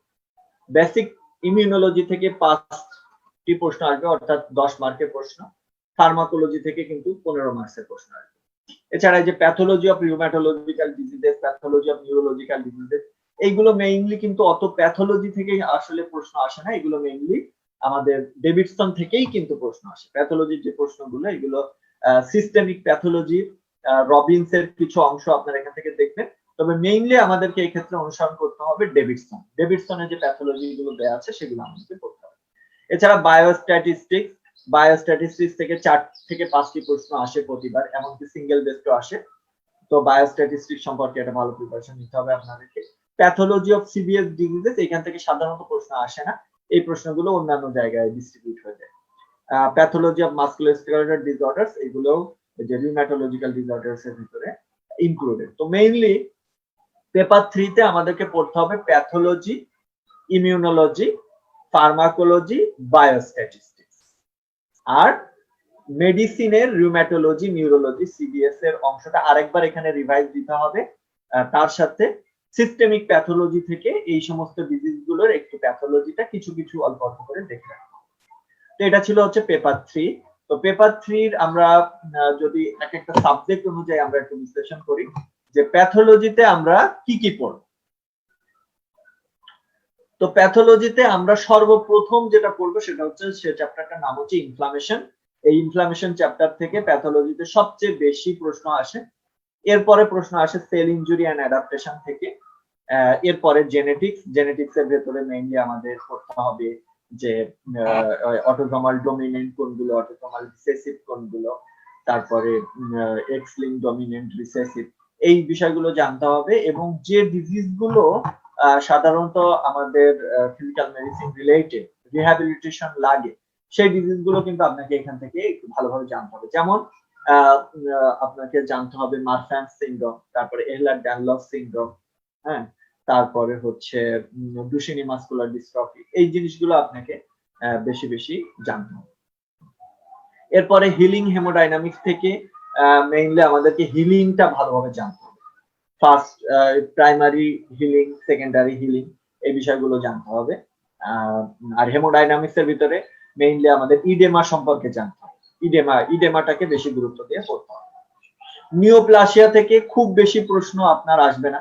নিওপ্লাসিয়া থেকে মেইনলি আসবে হচ্ছে যে আমাদের ডিসপ্লাসিয়া, হ্যাঁ, তারপরে হচ্ছে যে আমাদের যে নিওপ্লাস্টিক ডিসঅর্ডার গুলো আছে সেইগুলো থেকে কিছু কিছু প্রশ্ন আসবে। তো এই মোটামুটি হচ্ছে প্যাথোলজি রিলেটেড আমাদের আলোচনা। এরপরে আসেন ইমিউনোলজি। তো ইমিউনোলজির আসলে প্রিপারেশনটা আমরা জেনারেলি যেভাবে নিই সেভাবেই এখানে নিতে হবে। ইমিউনোলজি টোটাল টপিকসটাই আসলে ভালোভাবে পড়তে হবে। তো এই ক্ষেত্রে সবচেয়ে হেল্পফুল হবে হচ্ছে লেন্সের মাইক্রোবায়োলজি বই যেটা আছে, সেটার ইমিউনোলজি যে চ্যাপ্টারটা আছে সেটা আপনারা যদি পড়তে পারেন, বিশেষ করে এই চ্যাপ্টারের ভিতরে যে ছক গুলো আছে, যে ফিগার গুলো আছে, সেগুলো আপনাদেরকে ভালোভাবে পড়তে হবে। আর এছাড়া আমাদের জেনেসিসের যে ইমিউনোলজি শীটটা আছে, সেই শীটেও কিন্তু খুব ভালো করে ইমিউনোলজিটা আলোচনা করা আছে, সেই শীট থেকে আপনারা হেল্প নিতে পারেন। তো সবচেয়ে বেশি প্রশ্ন ইমিউনোলজির যে টপিক থেকে আসে সেটা হচ্ছে immunity, primary immunity, secondary immunity, তারপর হচ্ছে ইনহ্যান্ট ইমিউনিটি, এগুলো নিয়ে বেশি প্রশ্ন আসে। হাইপার সেন্সিটিভিটি রিঅ্যাকশন গুলো নিয়ে প্রশ্ন আসে, বিভিন্ন immune response, antigen, antibody, immunoglobulin, auto immunity কি, অটো ইমিউন ডিসঅর্ডার গুলো কি কি আছে, সেগুলো নিয়ে বেশি প্রশ্ন আসে। ইমিউনোডেফিসিয়েন্সি ডিসঅর্ডারস নিয়ে কিছু প্রশ্ন এসেছিল, যেমন এইচআইভি, এমএইচসি, এইচএলএ, এগুলো নিয়ে প্রশ্ন আসে। আর সর্বশেষ ভ্যাকসিন নিয়ে একটা দুইটা প্রশ্ন আসে। তো এইগুলো আপনারা ভালোভাবে পড়বেন। এছাড়া পুরো ইমিউনোলজি চ্যাপ্টারটাই কিন্তু আপনাদেরকে। এখন আসেন ফার্মাকোলজি। ফার্মাকোলজি চ্যাপ্টারটা আপনারা একটু খেয়াল করে শুনবেন। ফার্মাকোলজি চ্যাপ্টারটা কিন্তু ফার্মাকোলজির যে আমাদের 15টা প্রশ্ন আসবে, অর্থাৎ 30 মার্কের প্রশ্ন, এটা কিন্তু এই ফার্মাকোলজির প্রশ্নের কারণেই কিন্তু পার্ট 1-এ অনেকেই ভালো করতে পারেন না, পেপার 3-তে খারাপ হয়ে যায় এই ফার্মাকোলজির প্রশ্নের কারণে। কারণ একটা সঠিক গাইডলাইনটা থাকে না। আমরা মনে করি ফার্মাকোলজি মানে হচ্ছে অ্যান্টিবায়োটিক, ফার্মাকোলজি মানে হচ্ছে সিএনএস ফার্মাকোলজি, ফার্মাকোলজি মানে হচ্ছে হাইপারটেনশন, অ্যান্টি হাইপারটেনসিভ, ফার্মাকোলজি মানে অ্যান্টি ডায়াবেটিক। তো সেই জন্য আমরা প্রিপারেশন নিই অনেক, কিন্তু আমরা পরীক্ষায় ভালো করতে পারি। তো মেইনলি ফার্মাকোলজি থেকে আমাদের সাবজেক্টের মেইন যে প্রশ্নটা আসে সেটা হচ্ছে ডিএমআর, অর্থাৎ মেথোট্রেক্সেট, সালফাসালাজিন, তারপরে লেফলুনোমাইড, এইগুলো থেকে কিন্তু মেইন প্রশ্নটা আসে। এরপরে প্রশ্ন আসতে পারে হচ্ছে বায়োলজিক্স থেকে, যেমন anti TNF alpha blocker, anti TNF alpha blocker, এইগুলো থেকে প্রশ্ন আসে। এরপরে প্রশ্ন আসতে পারে এনএসাইড থেকে, এনএ সাইড থেকে প্রায় প্রতিবারই প্রশ্ন আসে। এরপরে অ্যান্টি অস্টিওপরোটিক ড্রাগস থেকে কিন্তু কিছু প্রশ্ন আমাদের আসে, যেমন জলিন্ট্রনিক অ্যাসিড, তারপরে হচ্ছে এইগুলো থেকে কিন্তু অ্যান্টি অস্টিওপরোটিক ড্রাগ থেকে কিন্তু প্রশ্ন আসতে পারে। অ্যান্টি ডিপ্রেসেন্টস এর ভিতরে মেইনলি ট্রাইসাইক্লিক অ্যান্টি ডিপ্রেসেন্ট এখান থেকে প্রশ্ন আসে, প্রায়ই আসে। কারণ ট্রাইসাইক্লিক অ্যান্টি ডিপ্রেসেন্টের কিন্তু নিউরোপ্যাথিক পেইনে কিন্তু ট্রাইসাইক্লিক অ্যান্টি ডিপ্রেসেন্টের রোল আছে। তো সেজন্য আমাদের এটা মাঝে মাঝে বা ফাইব্রোমায়ালজিয়া বা এই ডিজিজ গুলোতে অ্যান্টি ডিপ্রেসেন্ট ইউজ করা লাগে, এই জন্য অ্যান্টি ডিপ্রেসেন্ট থেকে কিন্তু আমাদের প্রশ্ন আসে। মাসেল রিল্যাক্সেন্ট থেকে প্রশ্ন আসতে পারে, অ্যান্টি পার্কিনসন ড্রাগ এখান থেকে প্রশ্ন আসে। এরপরে এই 7টা পড়ার পরে আপনি কিন্তু জেনারেল ফার্মাকোলজি টোটালটা আপনাকে ভালোভাবে পড়তে হবে।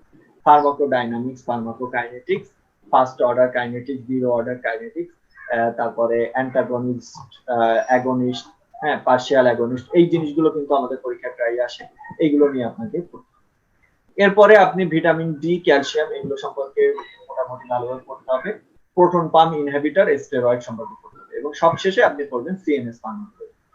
এরপরে এই টপিক গুলো শেষ করার পরে যদি আপনি মনে করেন যে আপনার হাতে আরো সময় আছে, সেক্ষেত্রে আপনি অন্যান্য যে টপিক গুলো আছে, যেমন antibiotic, anti hypertensive, anti diabetic, এগুলো তখন আপনি করতে পারবেন। কিন্তু আগে আপনাকে এই টপিক গুলো সম্পর্কে একটা ভালো জ্ঞান অর্জন করতে হবে। তো এই ছিল মোটামুটি আমাদের সিলেবাস এর আলোচনা। তো আশা করি আপনারা মোটামুটি প্রিপারেশন নেওয়ার জন্য যতটুকু সিলেবাস আলোচনা প্রয়োজন, আমরা আশা করি আপনারা সেটা বুঝতে পেরেছেন। তো এই সিলেবাসটার সব প্রিপারেশনের আগে আমাদের সিলেবাসটা আগে সংগ্রহ করতে হবে, এবং সিলেবাসটার ভেতরে কিন্তু এই যে আমি যে টপিক গুলো দেখালাম এগুলো হচ্ছে সুপারফিশিয়াল টপিক এভাবে দেওয়া আছে, আবার এরপর কিন্তু বিস্তারিত দেওয়া আছে, বিস্তারিতভাবেও দেওয়া আছে। তো টপিক সিলেবাসটা আগে ভালোভাবে পড়তে হবে। আর দ্বিতীয় কথা হচ্ছে যে যেহেতু এই আপনারা দেখলেন যে প্রায় 50 থেকে 30 থেকে 50 মার্কসের প্রশ্ন, সেটা কিন্তু আপনাদের আসবে যেগুলো সম্পর্কে আপনারা আগে থেকে জানতেনই না। তো সেইগুলো সম্পর্কে প্রিপারেশন নেওয়া কিন্তু আসলেই ডিফিকাল্ট যদি একটু আপনি আলোচনা না শুনেন বা না বুঝেন। তো সেজন্য আমি আশা করব আপনারা হয়তোবা জেনেসিসের সাথে কানেক্ট হবেন, বা কোনো একটা ইনস্টিটিউটে যেখানে ট্রেনিং আছে, ফিজিক্যাল মেডিসিন ট্রেনিং আছে, সেখানে আপনারা কানেক্ট করতে পারেন। সেখানে কানেক্ট হলেও আপনারা কিছু কিছু বিষয় জানতে পারবেন। তবে মানে এগুলো সুস্পষ্ট ক্লাস ছাড়া জিনিসগুলো বোঝা কিন্তু একটু ডিফিকাল্ট আছে। আর আপনাদেরকে আমরা অবশ্যই রিকমেন্ডেড করব রিহাব 8 বইটাকে সংগ্রহ করার জন্য। এটা 3 ভলিউমের একটি বই। এই বইটাতে কিন্তু এফসিপিএস পার্ট 1 এর টোটাল প্রিপারেশনটাই খুব ভালোভাবে দেয়া আছে। যে টপিকসের যতটুকু আপনাকে পড়তে হবে এখানে কিন্তু ততটুকুই দেয়া আছে। পার্ট 1 এর জন্য আপনি যে টপিকসের যেটা পড়বেন, যেটুকু পড়তে হবে, যেটা বেশি গুরুত্ব দিয়ে পড়তে হবে সেটা বেশি আলোচনা করা আছে, যেটা কম গুরুত্ব দিয়ে পড়তে হবে সেটা কম ভাবে আলোচনা করা আছে। এইভাবে কিন্তু অধিকাংশ সাবজেক্টেরই কোনো স্পেসিফিক গাইডলাইন মূলক বই নাই। তো ফিজিক্যাল মেডিসিনের যে স্পেসিফিক গাইডলাইন মূলক একটি বই আছে, তো আপনারা আশা করি এটা সংগ্রহ করলে আপনাদের জন্য প্রিপারেশনটা অনেক সহজ হয়ে যাবে, এবং আপনারা একটু পরিশ্রম করলে ইনশাআল্লাহ পার্ট 1 এ এন্ট্রি করতে পারবেন। তো আপনারা সবাই ভালো থাকবেন এই আশাবাদ ব্যক্ত করছি। আর যদি কোনো প্রশ্ন থাকে আপনারা কমেন্টে লিখতে পারেন, আমরা প্রশ্নের অ্যান্সার দিব, এবং প্রশ্ন না থাকলে আমরা আমাদের লাইভ সেশনটি শেষ করব।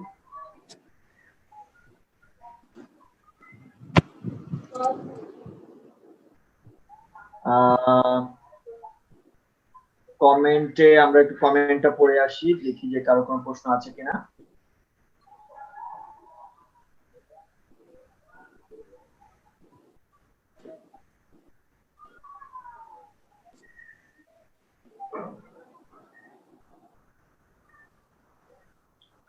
আচ্ছা, তো মোটামুটি আমাদের স্যাররা যে প্রশ্নগুলো আছে আমাদের স্যাররা সেগুলো অ্যান্সার দিয়েছেন।